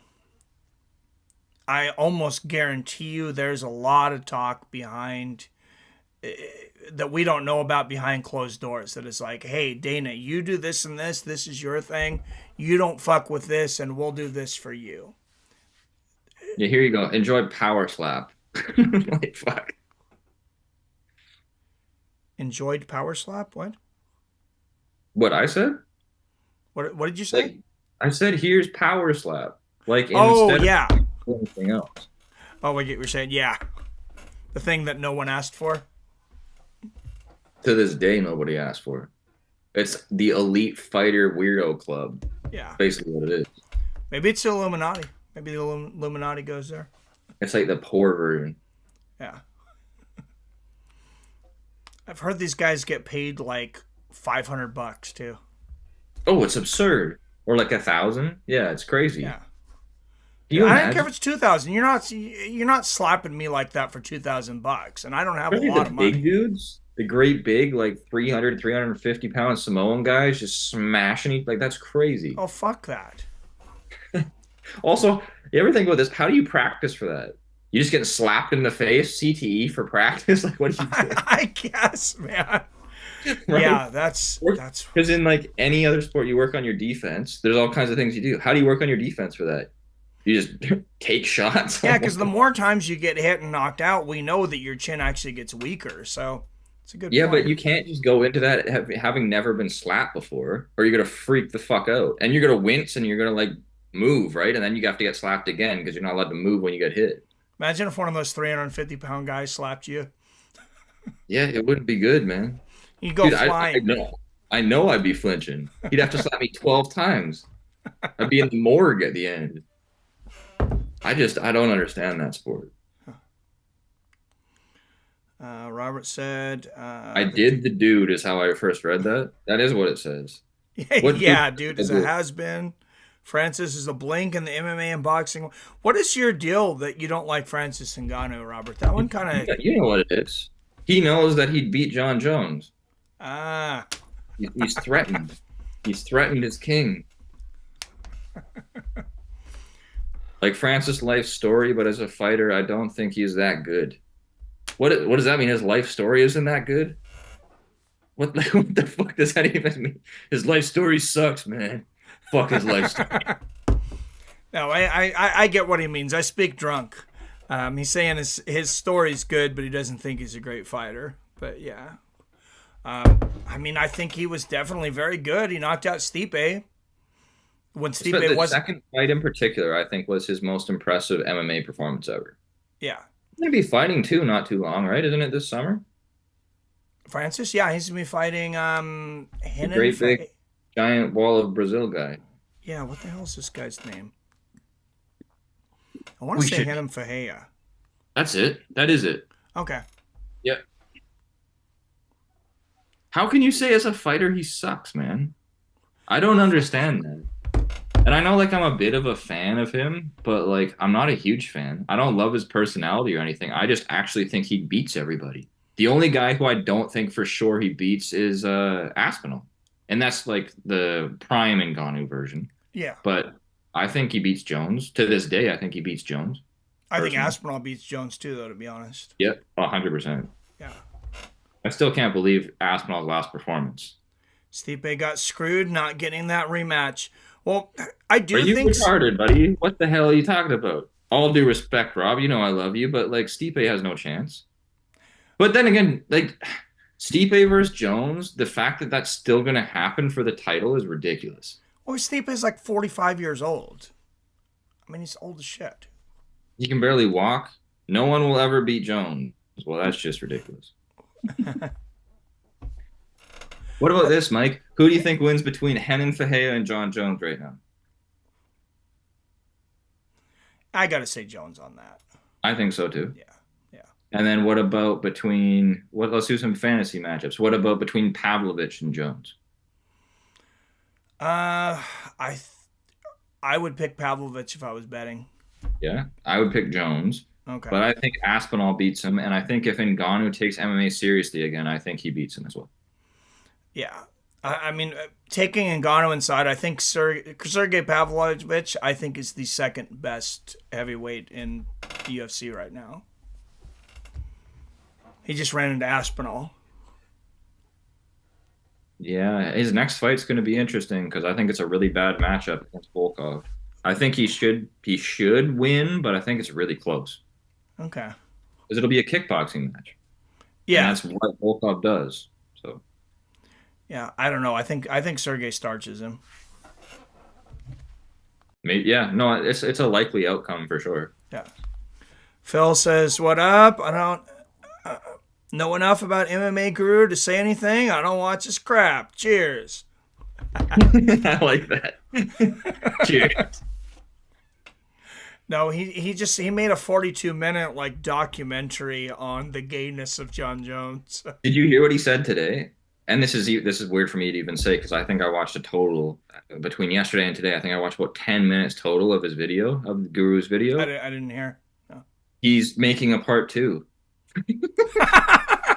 Did you not see that? A bunch of people I didn't. sent them stuff of like, hey, we saw you made this video. Here's some actual shit that literally makes him look super gay. You should include this in another video. And he's like, I have to make another one because my evidence before sucked. Now I have all these like hidden videos. Oh my God. Dude, he might have broken the story, the MMA story of the decade. If it's real, for sure. Yeah. See, but that's even worse because then if Jones is gay, it's even like then it's hard to hate him because now it's like he has like this victim card. I don't want that. Fuck that. Yeah. I want to hate him forever with no right? victim card involved. Yeah. Oh, dude, being gay doesn't make you. It shouldn't, okay to be but in today's society, it gives him like a little bit of like wiggle room. Not much, but a little bit. Maybe a little bit, yeah. I don't know. I think the LGBT community would be the one to attack him because be like, what do you mean you're telling people that just because you're gay you're beating up women? Like, don't associate that with us. Touche. Yeah. Could definitely backfire too. Holy shit! iRock just said he uploaded part 2 a few hours ago. Oh my goodness. Oh God. Damn. Hey, yeah, MMA Guru. He seems to be the creator of the year right now. There you go, Panhead Bob. Robert, I thought Jones already beat somebody, or already has been beat by somebody. Yeah, he has. We got smoked by Matt Hamill. Yeah, dude, destroyed. Hamill just used that hammerhead, just beat the shit out of his elbow. Yeah. Jones' elbows have never been the same. I mean, he doesn't elbow as much anymore. Just saying. And then it popped out against Vitor? Yep. Direct result of the Matt Hamill fight. I mean, I think he can't do all those drugs. Like he was probably on a bunch of pain pills before just to be able to throw an elbow, and now that he doesn't have it, you see him walking around. His last fight looks like brutal knees, his toes all fucked up. He just tore his pec. He's an old man. And you see Matt Hamill offered him a rematch, and Jon Jones never even responded. I mean, can you say scared any more clearly? I think so. Robert says, nope, they gave DC the belt, but that was even overturned, the no contest, because of the picogram pulsing. Oh, good, the good old picogram pulsing. That was such a fun time. I wish I would have done so much more on the pico. Yeah. And then he didn't even know what it was called. He's like, the pictogram. Oh, Dana White totally told him to say that. See, Jon Jones doesn't even know what it's called. He thinks it's a pictogram. Yeah, I agree. Somebody told him to say that. Yeah. I know a lot of people think I hate on Dana White a lot, but like, how fucking gullible are we? Like, he turns around every story to be the victim. All of a sudden, USADA's the one that's crazy because Conor wanted to get into the testing pool on fucking 6 days of testing and fight. It's ridiculous. To be fair, USADA was kind of ridiculous too, though. Like, they literally have somebody brought out to put stationed in Czech Republic, and then he just tested Yuri every day. Like, you can't do that. This guy has no blood left in his body. Poor Yuri. And then he got injured. Geez, I wonder why. It's probably pretty easy to get injured when you have no like lubricant. Probably. No they definitely did some fucked up things. Ridiculous. Like, who was the fighter that they actually cut his hand on like fight day with a glass jar? What do you mean? What do you mean they? USADA. On purpose? Well, no, not on purpose. I guess they broke a glass or something and cut somebody's. I got to look this up to get the specifics. You remember when USADA pushed Tony Ferguson over those wires? Oh, we're just starting all the rumors here. All right, no, this is legit though, or it's made up like the Popeye movie, but. How did you believe that? Come on, Mike, you're better than that. They came out with a 3-minute trailer. I was actually. Did you watch the trailer? I did. You watched the trailer and you believed it? What the fuck? Dude, if somebody's gonna play Popeye, who would be better than Conor McGregor? Some arm wrestler with giant forearms, probably. But just his attitude and everything, he would totally get down the. all the stupid mannerisms he does and stuff. Just coke up Conor and tell him he's Popeye. Have you still not seen Roadhouse? No, I haven't.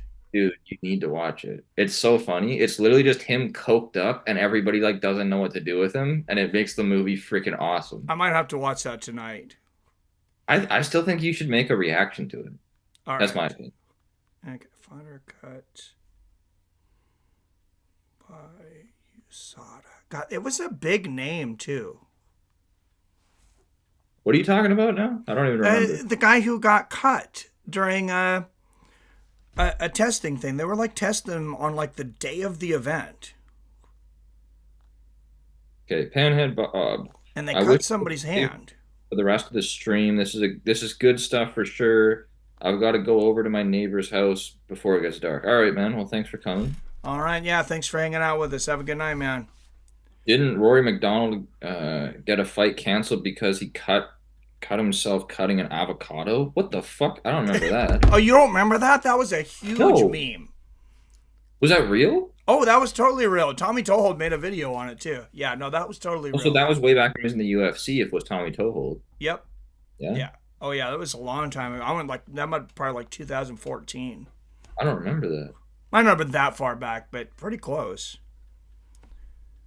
That's crazy. Leaving the stream on though. Thank you, Panhead Bob. You're a good man.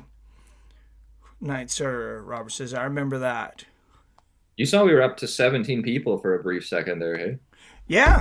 Yeah, we got some people in. They seen the MMA Guru clickbait and they saw the steroids. You should rename it and we should just like literally just talk about steroids the whole time. Somebody already does that though. Who's that? Me? No. What's his name? Fuck. He's a bodybuilder guy. He's done a bunch of videos on like more plates, more dates? Yes, that guy. Dude, we're not competing with that guy. That guy's got 50 bazillion subscribers. I know we're not competing, but I'm saying somebody did it. Well, yeah, I'm not going to be able to talk about it like him, obviously. No, me either. What's up, Musical MMA? Thoughts on MMA Guru in general? Thoughts on that MMA Guru in here just checking up on us with his fake account. All right, Wyatt first. Thoughts on MMA Guru? I think he's entertaining. I think if you're going to watch, like, for example, if Mike's not streaming in a week and you want to watch somebody else, I think it's not a bad option simply because he's so entertaining with his reactions to stuff. Just autism overload is fucking hilarious. Like, for me, I never watched his streams, but I remember, like, with big fights, if you want to see, like, relive it with somebody reacting to it, I mean, I think he's the best guy. Because he's just an absolute nutcase. He'll scream and throw temper tantrums and shit. And if you want to watch somebody act like a child, that's a full-grown, like, 6'4" man. Like, it's fucking awesome. But overall, I don't know. I think it goes both ways. I think overall, he's good for the community. I think he's helped grow the community. I just think certain things he does take too far. So I think like the Ian Gary thing, I think that really fucked with Ian Gary. Yeah. I think it was taken very much out of context. Hilarious. I'm not going to say I wasn't on board with it. I thought it was funny as hell at the time. But I think he does a lot of things and doesn't give a shit about the repercussions for other people. So things like that are a little bit difficult. But overall, I mean, I think he helps the community and I think he also tears people down, which is just kind of, as I've said before, what the world's come to. But no, I don't hate the guy. And I don't hate the guy either. I definitely like him more than I like the Schmo. That guy's always drove me nuts. The Schmo. Dude, the Schmo's I'm telling you, the Schmo's a plant. I don't care who believes it. That guy came out of nowhere. He's interviewing every single UFC fighter. He's backstage everywhere. He was a UFC employee. I think the Schmo is more likely to be a literal like plant, like a tree. You know, he kind of seems like that. Like, not really a human. He's just like this thing. That's my thoughts. But you still have to give your thoughts on Guru, man. So my thoughts on Guru, I mean, good for him. Like I said, my first reaction when I seen that he was doing that Jon Jones video was honestly like, man, that's a big chance. I hope he doesn't kill his channel because like a lot of people do really like Jon Jones, and there's a lot of people that really get turned off when you attack fighters. his stuff's entertaining. He might be the only YouTuber with actually lower production value than I have, and he still has all these thousands and millions of views and whatever. So I mean, good for him. I mean, I hope he's successful. Yeah, he's very autistic. I just don't think he weighs the He weighs like penalties. 300, man. He weighs 3 bills. But I don't think he weighs the penalties of coming out with certain things, like you said about the Ian Gary thing and stuff. I don't think he's out there going, "Oh, I want to ruin Ian Gary's life," and Exactly. make him, his wife hate him and make him, just be this hated person. I guess maybe he just didn't care. Like hindsight for that one's really fucked up. Because that's gonna last with him forever, right? Oh You yeah, know? Ian Gary, he doesn't do a lot of publicity now. And that was his whole thing, right? Like he was weird and trying to like impersonate Conor to an extent and stuff, but he's a really good fighter. And he's a really entertaining fighter to watch, in my opinion. Yeah, he doesn't He get is. all the time, but he's a fun guy to watch, in my opinion. Not even including personality. So it's kind of a shame in a way. But Yeah, I totally underestimated him at first because I thought, oh, this guy's all mouth. Like, he came from Cage Warriors. We'll see what he has. And I'm impressed with what I've seen for sure. yeah. Oh, Got it. Archie with the super chat says, hope Dustin pulls off upset win against Islam. I think we're all hoping that, but I don't know how much of a chance any of us give him. I don't think he's got a chance in hell. I think the other thing which makes it easier for me to not root for him as hard as other people, like I'd prefer he wins, don't get me wrong, but Yeah. he doesn't deserve this at all. Sorry to be an asshole, but like he doesn't deserve this at all. He got knocked out by Gaethje. He doesn't have a good record prior to that. He lost every title shot he's ever gotten, and like in humiliating fashion as well. And then he wins his last fight against somebody who's clearly compromised, and now we get like it's just dumb. And he didn't win it dominantly. And it's a guy who was like ranked what, like 11? I don't know. The whole Well, thing he was is just, losing that fight. oh, easily. Yeah. I just think it was kind of ridiculous. I still think it's ridiculous. I think they should still change it, but that's just me. But I'm the guy who wants everything to just be fair based off the rankings, and obviously that's a fairy tale nowadays. Well, and number 10, Steve Erzak fighting for the title. Oh, well, he's the GOAT. Don't even worry about it. I think what you were just talking about, though, I actually think that's pretty comparable as to when Sean Strickland got his title shot. Didn't he only have one win, a 1-1 fighting win streak? Didn't he lose to Alex Bahia the fight before that? I'll look it up, He but maybe had two. I think he was way more deserving, though. He was, 'Cause you got to keep in mind that Sean Strickland had like five, maybe not five, at least 3 fights on like really, really short notice. He was doing all these okay, he was favors. definitely more active, yeah. But like really, really short notice fights. Like some was like, wasn't that one fight like 2 days notice against Imavov? It was pretty so he damn won. short, yeah. And he came in an underdog in that one and won that fight. So Yeah, so he did that. Short notice, beat Imavov. The fight before that, he beat Cannonier in a very close fight, but got robbed. In my opinion, he won. yeah, And I then, thought he won that fight too. and then he beat Abus or whatever, Magomedov, Yeah, and then got the title shot. Like he's far more deserving. The Pahea fight was quite a while beforehand. yeah. I mean, I think he is. I think he is more deserving overall. Yeah, and Dustin's not as active, but people were talking about Strickland not deserving that shot at the time.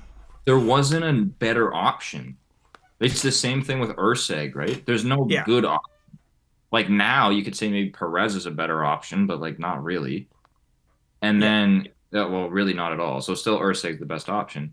But if you look at Dustin, there's better options. That's my problem with it. Yeah. There's better options available. You can't go up like with Islam.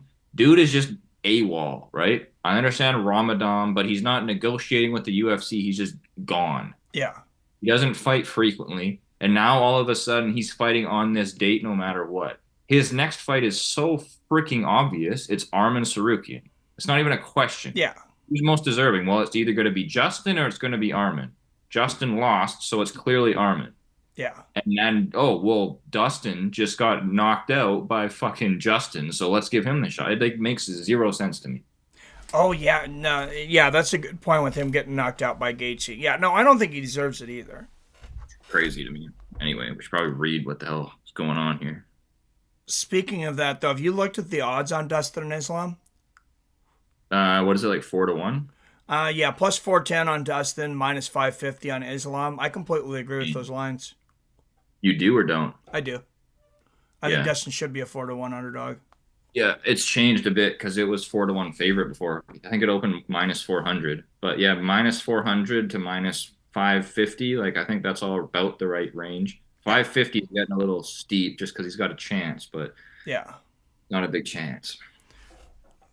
Well, let's put it this way, and this goes back to my point from people who have been here since earlier in the stream. Anthony Smith is the same underdog as Poirier. I think Anthony Smith has a much better chance of winning. Oh, absolutely. 100% agree Right? there. Yes, 100%. Musical MMA said not only was Ian Gary incredibly dislikable, but his wife was 10 times more dislikable. One guy autistically roasting Ian Gary, I think is fair enough. I disagree personally. I mean, you can say that he whatever deserves not great things because of whatever happened before, but I mean, they attacked his family. He's got a child, right? There's a lot of things Yeah, I going don't like it on, when you get into family either. especially with kids. Like if they didn't have a kid, it's a bit different, and it's even still it's fucked up to me.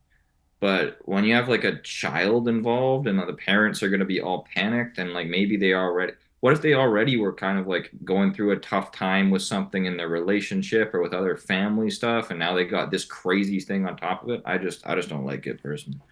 But Robert says, plus Mike, in my opinion, has more knowledge than any other MMA YouTuber. Well, thank you, Robert. Appreciate that. But I think that there needs to be something done about the trash talk all around, to be honest, though. I think there should be some kind of like family off rules. Like you don't talk about people's children. I don't like being talked about spouses either. I mean, if they're married and they end up being a fighter, like I guess maybe if it fits into the conversation. But I just don't like it. One of the things that pissed me off the most about Conor, and there's a lot of things, is when he started going after Dustin's wife online and after Khabib's wife. Like, it's completely ridiculous. yeah, no, that was basically the furthest. And I think musical MMA does bring up a good point there with Gary deserves this because of what he did about with Neil Magny's kids. And then remember he lost the custody battle and all that stuff happened. You remember that? Oh, yep. Yeah, it's maybe a So little here, bit of a karma. I agreed, but my thing with that is just having like continuous repercussions for the same actions, right? It just like it'll never stop because then it just goes on to the next one and the next one and the Yeah. next one. I Oh, don't and know. Gary is the guy. Like, Ian Gary, he is the motherfucker that people are never going to leave alone now. I feel that way. Like, people, Right. he's always going to get shit on for the rest of his career. But musical MMA, that's a very good point that I've somehow kind of forgot about. So yeah, I'd totally give you that. And while he may be slightly undeserving for what's happening, there's no question that what he said to Neil Magny was fucking ridiculous too. That was even more unfair. So I mean, yeah, it's a very good point you bring up. Yeah. And I think that's a lot of the reason that so many people were quick to jump on Ian Gary because they were pissed off about what he said to Neil Magny. Yeah, yeah, no, and I somehow that slipped my mind. So it's a very good point that I just had forgotten about. Well, As I said. there was a lot going on there with that. So So musical MMA, why don't you talk to us about Doug? Give us some Doug info, because fuck Doug. I can't handle Doug, man. oh, Because does he have info on Doug? I don't, well, he's got some good information on stuff that we'd forgotten about, so bring up some old shit on Doug, man. Kayla Let's get, Harrison, if you don't know who he's talking about with Doug. for those who don't know, just as I did with Mike, please Google Kayla Harrison, and you'll be astonished that the nickname that pops up is literally Doug. I remember you were laughing for a solid 10 seconds there. It's ridiculous. Yeah, I thought you were fucking with me. I was like, there's no way her nickname's Doug. Kayla Doug Harrison. Now we know why, though, right? Doug is a very manly name. She's trying to turn into a very manly man. I get it. She's just transitioning. She just hasn't told anybody yet. That's how Colby got himself sucker punched. Phil, I hate sucker punching, but he asked for it. He's lucky he didn't get worse. Yeah. I mean, obviously I'm biased on that one. That's a hard one to even know who's right and who's wrong. Because we all kind of know now what Colby did, right? Colby is talking to try to promote fights and he takes it super far in this character. Yeah. And if you don't know that it's a character, it's going to fuck with your mind, especially if you're from a different culture like he did with all the Brazilian people. Right? Yeah. So it's a weird one. But then if you see anything from behind the scenes, he's like the nicest guy ever and just wants to help people. But he had to make a persona. So, I mean, I understand the hate, but just if you understand that it's fake, you might think about it a little different. I will say this, with Masvidal, I still think that's fucked.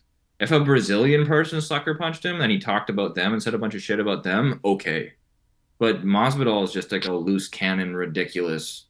I'm not a fan of Masvidal. Because he does that shit all the time, too. Like that's lost a lot of fan base. I cannot think of anybody that lost more of a fan base quicker without committing.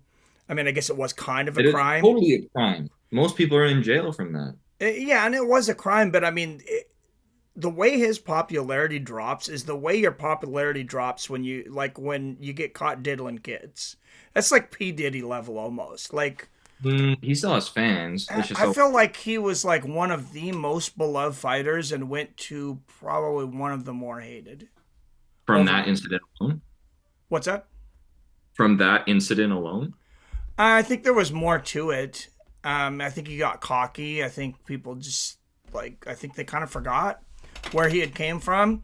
I'm still a Masvidal fan, for what he did beforehand. I wish he would not be such a jackass. Yeah. I would say him and Colby are both wrong. I don't know who's more wrong. I don't like the way Colby went about a lot of that stuff, especially if he wasn't paying the coach and stuff that was going on in the gym. Not an excuse to jump out and sucker punch anyone. Personally, I'd like to feel if I was Colby, I wouldn't have sued him, though, because it's you kind of egged him on. I don't know. Would you have sued him? Yep, probably.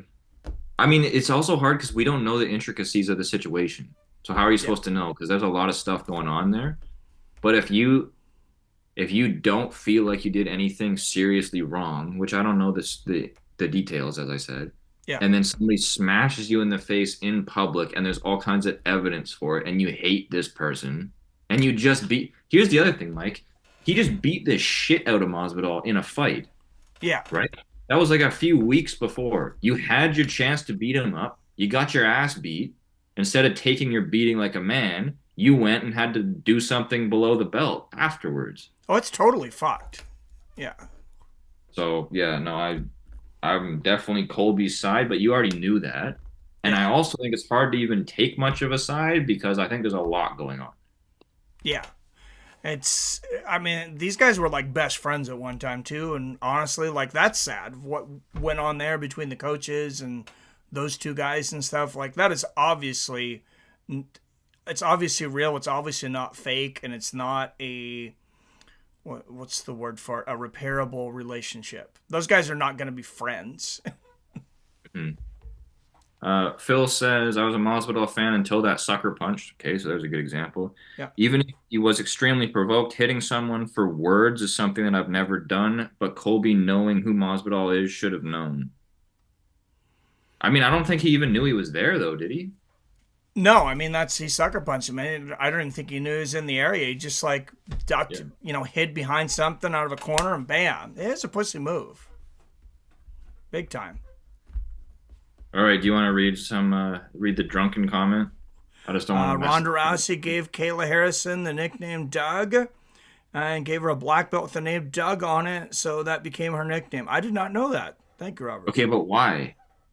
We still don't know where it came from. Why did Ronda call her Doug? Because she looks like a man? Because she's on all the juice. Maybe her steroid supplier's name is Doug. I don't know. IROX, any of you guys seen the press tour for Masvidal versus Diaz? Masvidal is getting annoying. He created his whole own fake character. Cringe. Oh, there you go. I haven't seen any of the only part I seen was Nate Diaz walking out of it, and he's like, "This is ridiculous. You fucking talk to yourself. I'm out." That's what I seen. Alrighty. Ronda favorite artist. What? I'm gonna try to decipher drunk again. I think he's saying Ronda's my favorite mixed martial artist, his favorite mixed martial artist. I'm not completely sure. Short for the musical artist Doug E. Fresh. Oh, I remember Doug E. Fresh. Okay. And what the hell does that have to do with Kayla Harrison? Oh, Ronda's favorite. Yeah, I don't know. Maybe she was gay for Kayla. She reminded him of. What is that though? Some rapper from the hood? Doug E. Fresh. Yeah, I think he was like some '80s guy. I remember hearing him come out. Yeah, that's almost before my time. Jesus. God damn, Rob. Pulling out some old ones. Sounds like a fake story. Is IROC talking about Rob's story? I'm not sure. Rob, stop the fucking shit, man.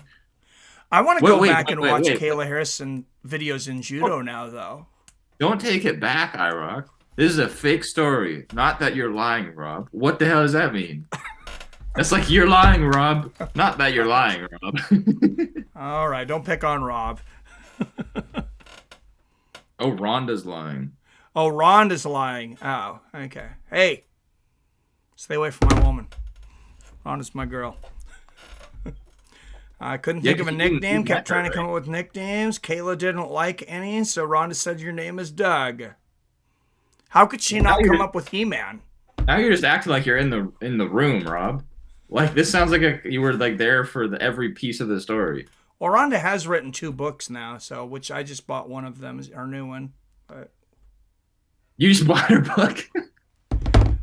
Yes, I did. Hell yeah! It's in the mail. Not only did I actually bought 4 copies of her book. Oh, you're sending me one? No.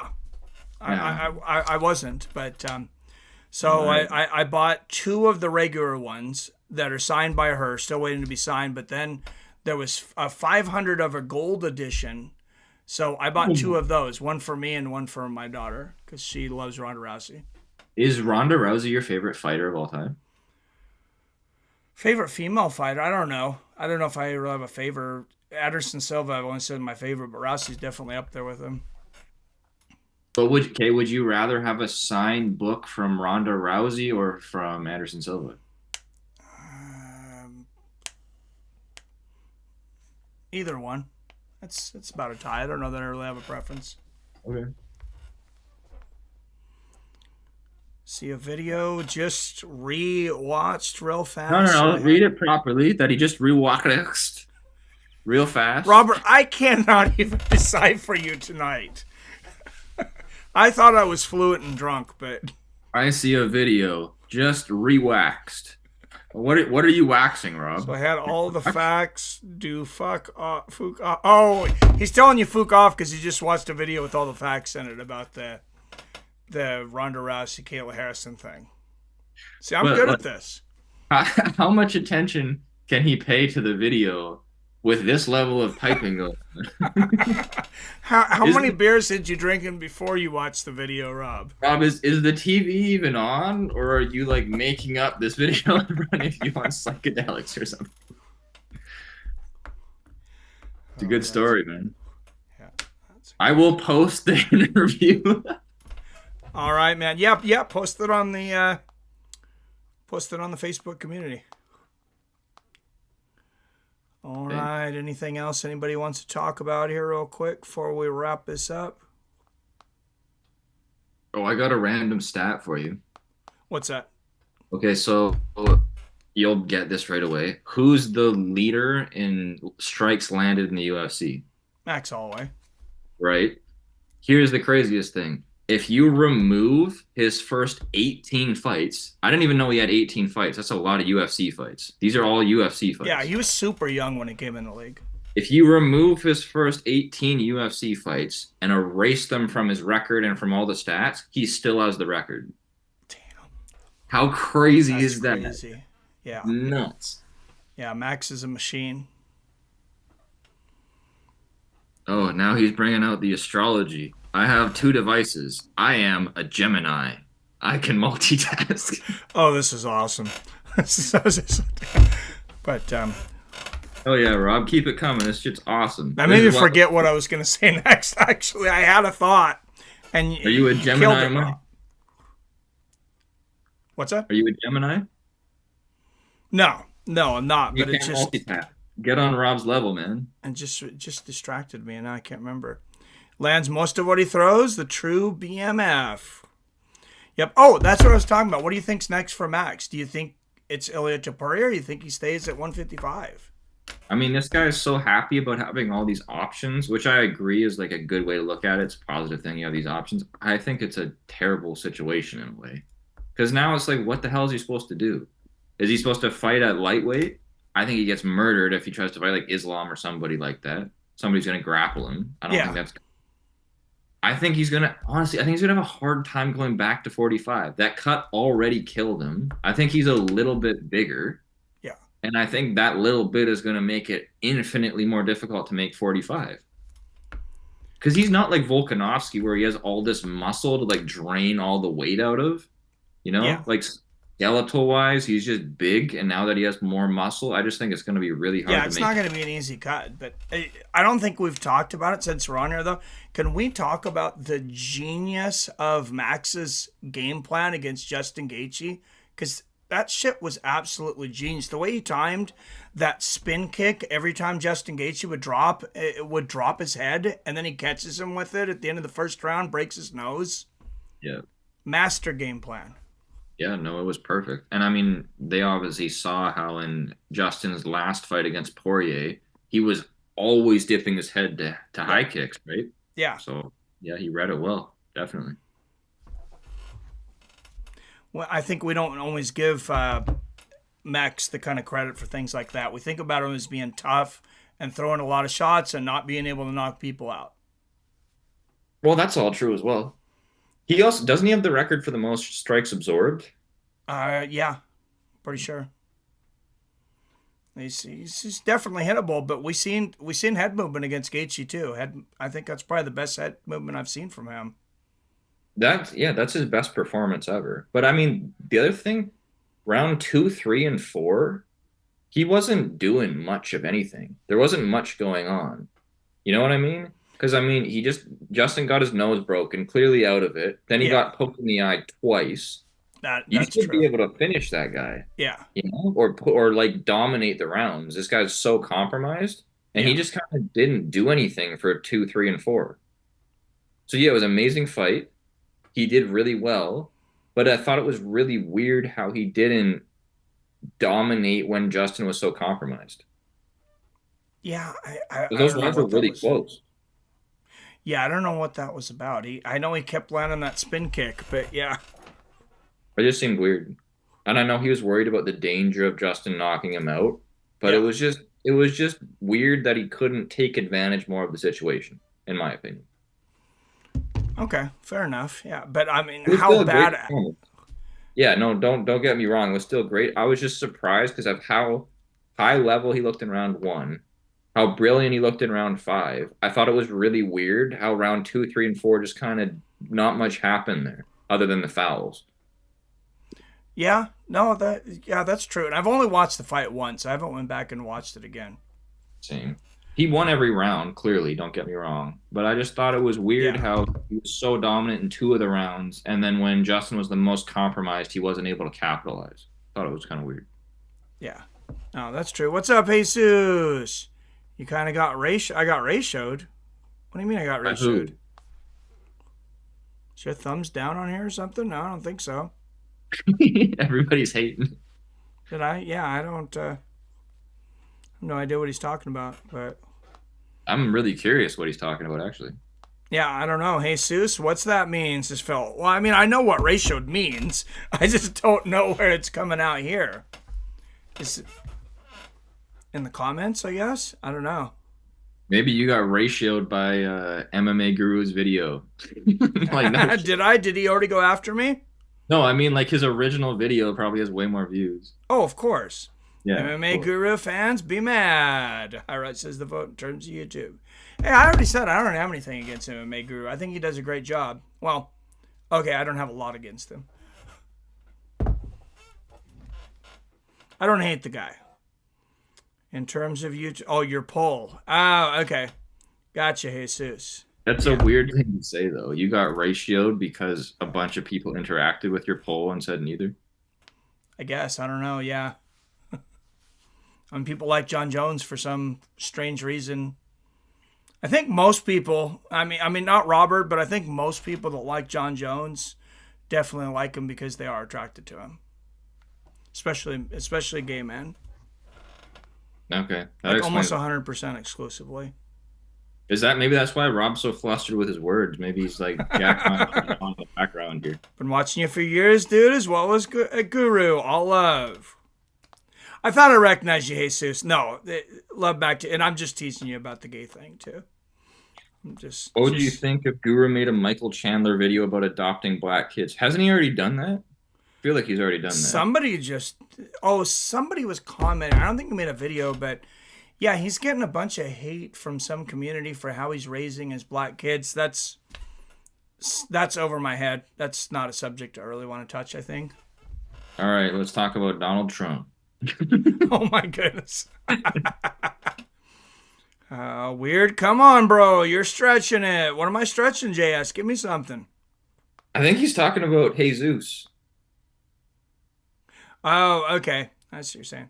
But hell, I could be wrong. Rob says, I am attracted to his martial arts. The best to ever do it. Phil says, Hell I yeah. didn't vote because I legitimately don't have an opinion.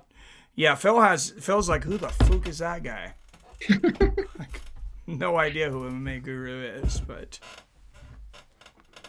Let's go, Trump. Robert, oh my God. Oh, God, yeah. What have I said about that? You know I banned somebody for that, Robert. No. Okay, what other topics we got? We gotta have something else. Okay, what do you guys think about Robert Whittaker versus Khamzat Chimaev in a 5-round fight where Whittaker is a plus 175 underdog? I think that's nuts. I bet on it right before we started this stream, and I'm very curious what you think, Mike, as well as everybody else here, because I think it's nuts. I think he should be a slight favorite. So that's my opinion. I think it should be close. If it's plus 175, I'm betting Robert before I'm betting. I'm betting Robert before not. But don't you think 5 rounds makes a gigantic difference though? Because Khamzat's known for gassing after 1, if not 2 rounds. Oh, if it gets to the third, the fight drastically turns in Whittaker's favor. Yeah. And so you don't think he'll survive round 1? I don't know that he survives the first 2 rounds. I mean, he did just get knocked out by Dricus du Plessis. Can you put a poll up, or is that difficult? That's what I was just trying to see if I could do without... Because I'm using my display capture right now, so everybody would see what I'm doing in the background. Because I'm surprised Whittaker is not a very slight favorite. Because I think he should be minus 130, minus 125. I'm very surprised that it's not that way around. Especially 5 rounds. Like 3 rounds, okay, I can kind of see both sides, but 5 rounds, I just think it's insane. It's definitely a close fight. I think the odds could definitely be close. It could go either way. And if you look at their resumes, it's not even close. Because like, who's Khamzat beat that's so impressive? Usman he beat because it was a few days' notice. Yeah. Like there's nobody. And if that's a 5-round fight, Usman probably wins. There you go. Yeah. Don't you think Whittaker's on that level? He's certainly above the level of a like 5-day, 6-day notice Usman. Full training camp Whittaker? Possibly. I don't know. I think pretty highly of Usman. I mean, he's a stud. But I do have Whittaker. Full training camp makes a big difference. Yeah, Not to mention like Khamzat versus Kevin Holland, okay, we didn't get to see anything in that fight because he fake glove touched, and Kevin Holland is not that great. No. We've seen recently. He's not bad, but he's not that great. And then he went to hell and back with Burns. He barely squeaked that one out. That's true. Robert Whittaker, like that is not a competitive fight. Yeah, plus 175. I'd probably take Whittaker in that one, I guess. I could see Hamzat coming in and taking the fight in the first round or two if he doesn't have any weight cut. If he doesn't, that thing's over with. He has 2 rounds, and if he can't win in 2 rounds, he's screwed. Agreed. Yeah. Whittaker will drown him. Whittaker will finish him. Yeah, late. Yeah. I feel like Whittaker will finish him if it gets to middle of the third.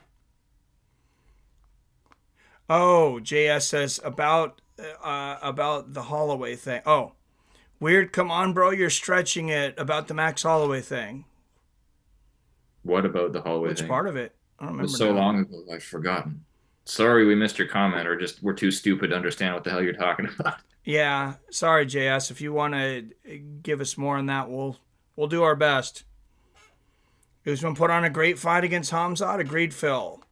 Oh, JS says, what is it about UFC commentators taking away Alex Pereira's win over Jamal Hill by saying the ref messed up and Pereira took advantage of the situation, that Hill didn't hit him on the nuts? I've seen some talk about that. Like, I don't agree with any of it. I thought Alex Pereira 100% won that fight. He wins that fight every single time they have it.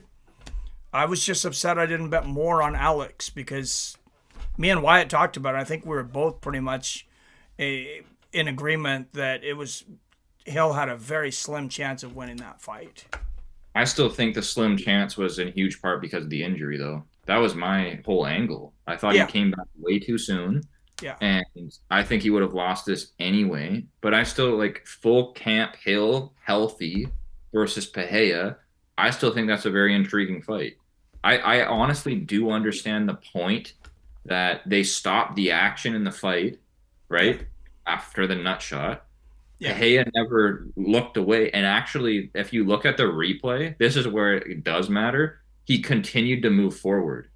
So there was a certain amount of space in between them. The groin strike happened, and then Pereira kept moving forward, right? And then Hill is facing this way, and the ref's coming from over here. So the ref comes in to stop it, and all he hears is the verbal stop, right? Stop, because he comes in to stop the fight. And then Pereira pushes him away. So by the time Hill looks over to see what's going on, Pereira's already advancing. Because he doesn't visually see Herb Dean coming towards him. So like I totally understand. I'll have to look back at that. Yeah, no, I look back at it and it's not really what I thought the first time. Not that I didn't, like if they fought again right now, I'd still favor Pereira, of course. But I think it did matter. It mattered more. It's a verbal stop? Yeah, he says stop. Oh, okay. I almost never listen with the volume on too, so that would be. But he didn't say go. He said stop. Hill couldn't see him, Pereira could. And then when Alex said just pushed him away, Hill relaxed, right? So he wasn't even in stance anymore. He just stood up straight like, okay, he's going to have a break. Alex kept coming towards him, and then they started without a verbal start. So it was interesting. I'll have to watch it was actually pretty fucked up. But, yeah, I don't know. If I was Hill, I would be probably pissed off. That's what I would say. Fair point. If that's the way it went down, yeah, I hadn't seen that part of it yet. I'll have to go back and watch it. But it doesn't really matter because Hill has decided, fuck my career. Alexander Volkanovski, you think you turn around quick after a fucking knockout? Hold my beer. I'm coming back in under 2 months. Phil says, I think Roundtree F's up Jamal. Well, I think if it's full camp versus full camp and they're healthy, I think Hill's the favorite clearly. Oh, big time. But he's so compromised, man. Dude, wait till Roundtree hits him with one of those kicks to the knee that he caved that guy's knee on. Yeah, now every part of this, his brain's injured, his Achilles is injured, his knee's injured. That's a wrap, folks. Yeah. I just don't know why he's doing this. Yeah. And nobody's talking about it. That's the weirdest part to me. Everybody talked about Volkanovski. You're such an idiot for coming back after 3.5 months. Yeah. This KO was near nearly as bad. Like, he was knocked out in midair, and there's a lot of follow-up shots by a very large, powerful man. Oh, In I think fact, it's so crazy. powerful, he broke the punch record. You saw that? No, I didn't see that. What? Breaking, the punch record that Ngannou had, Oh, yeah. and then Pfeiffer broke? Yeah. Yeah, he broke both of those Oh, shit. on fight week, like cutting weight. He did 191, I believe. He definitely hits hard.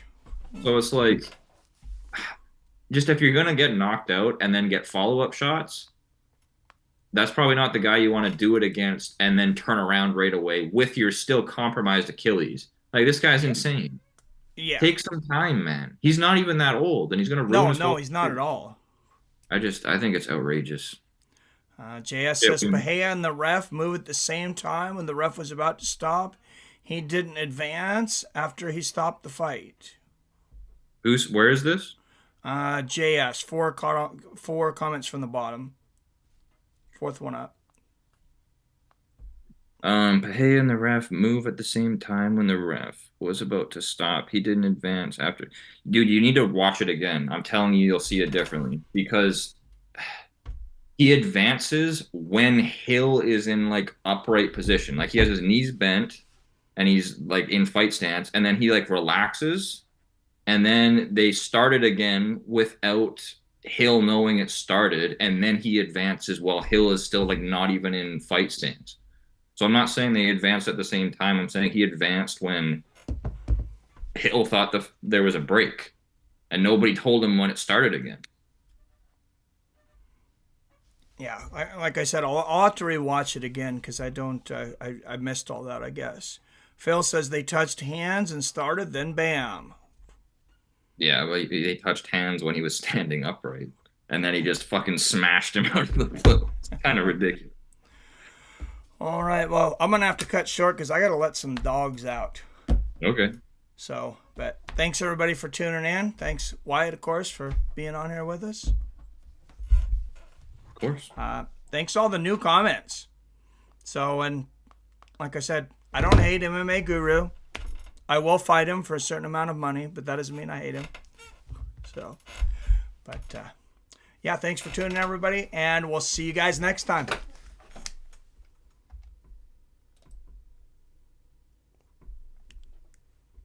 Recording stopped.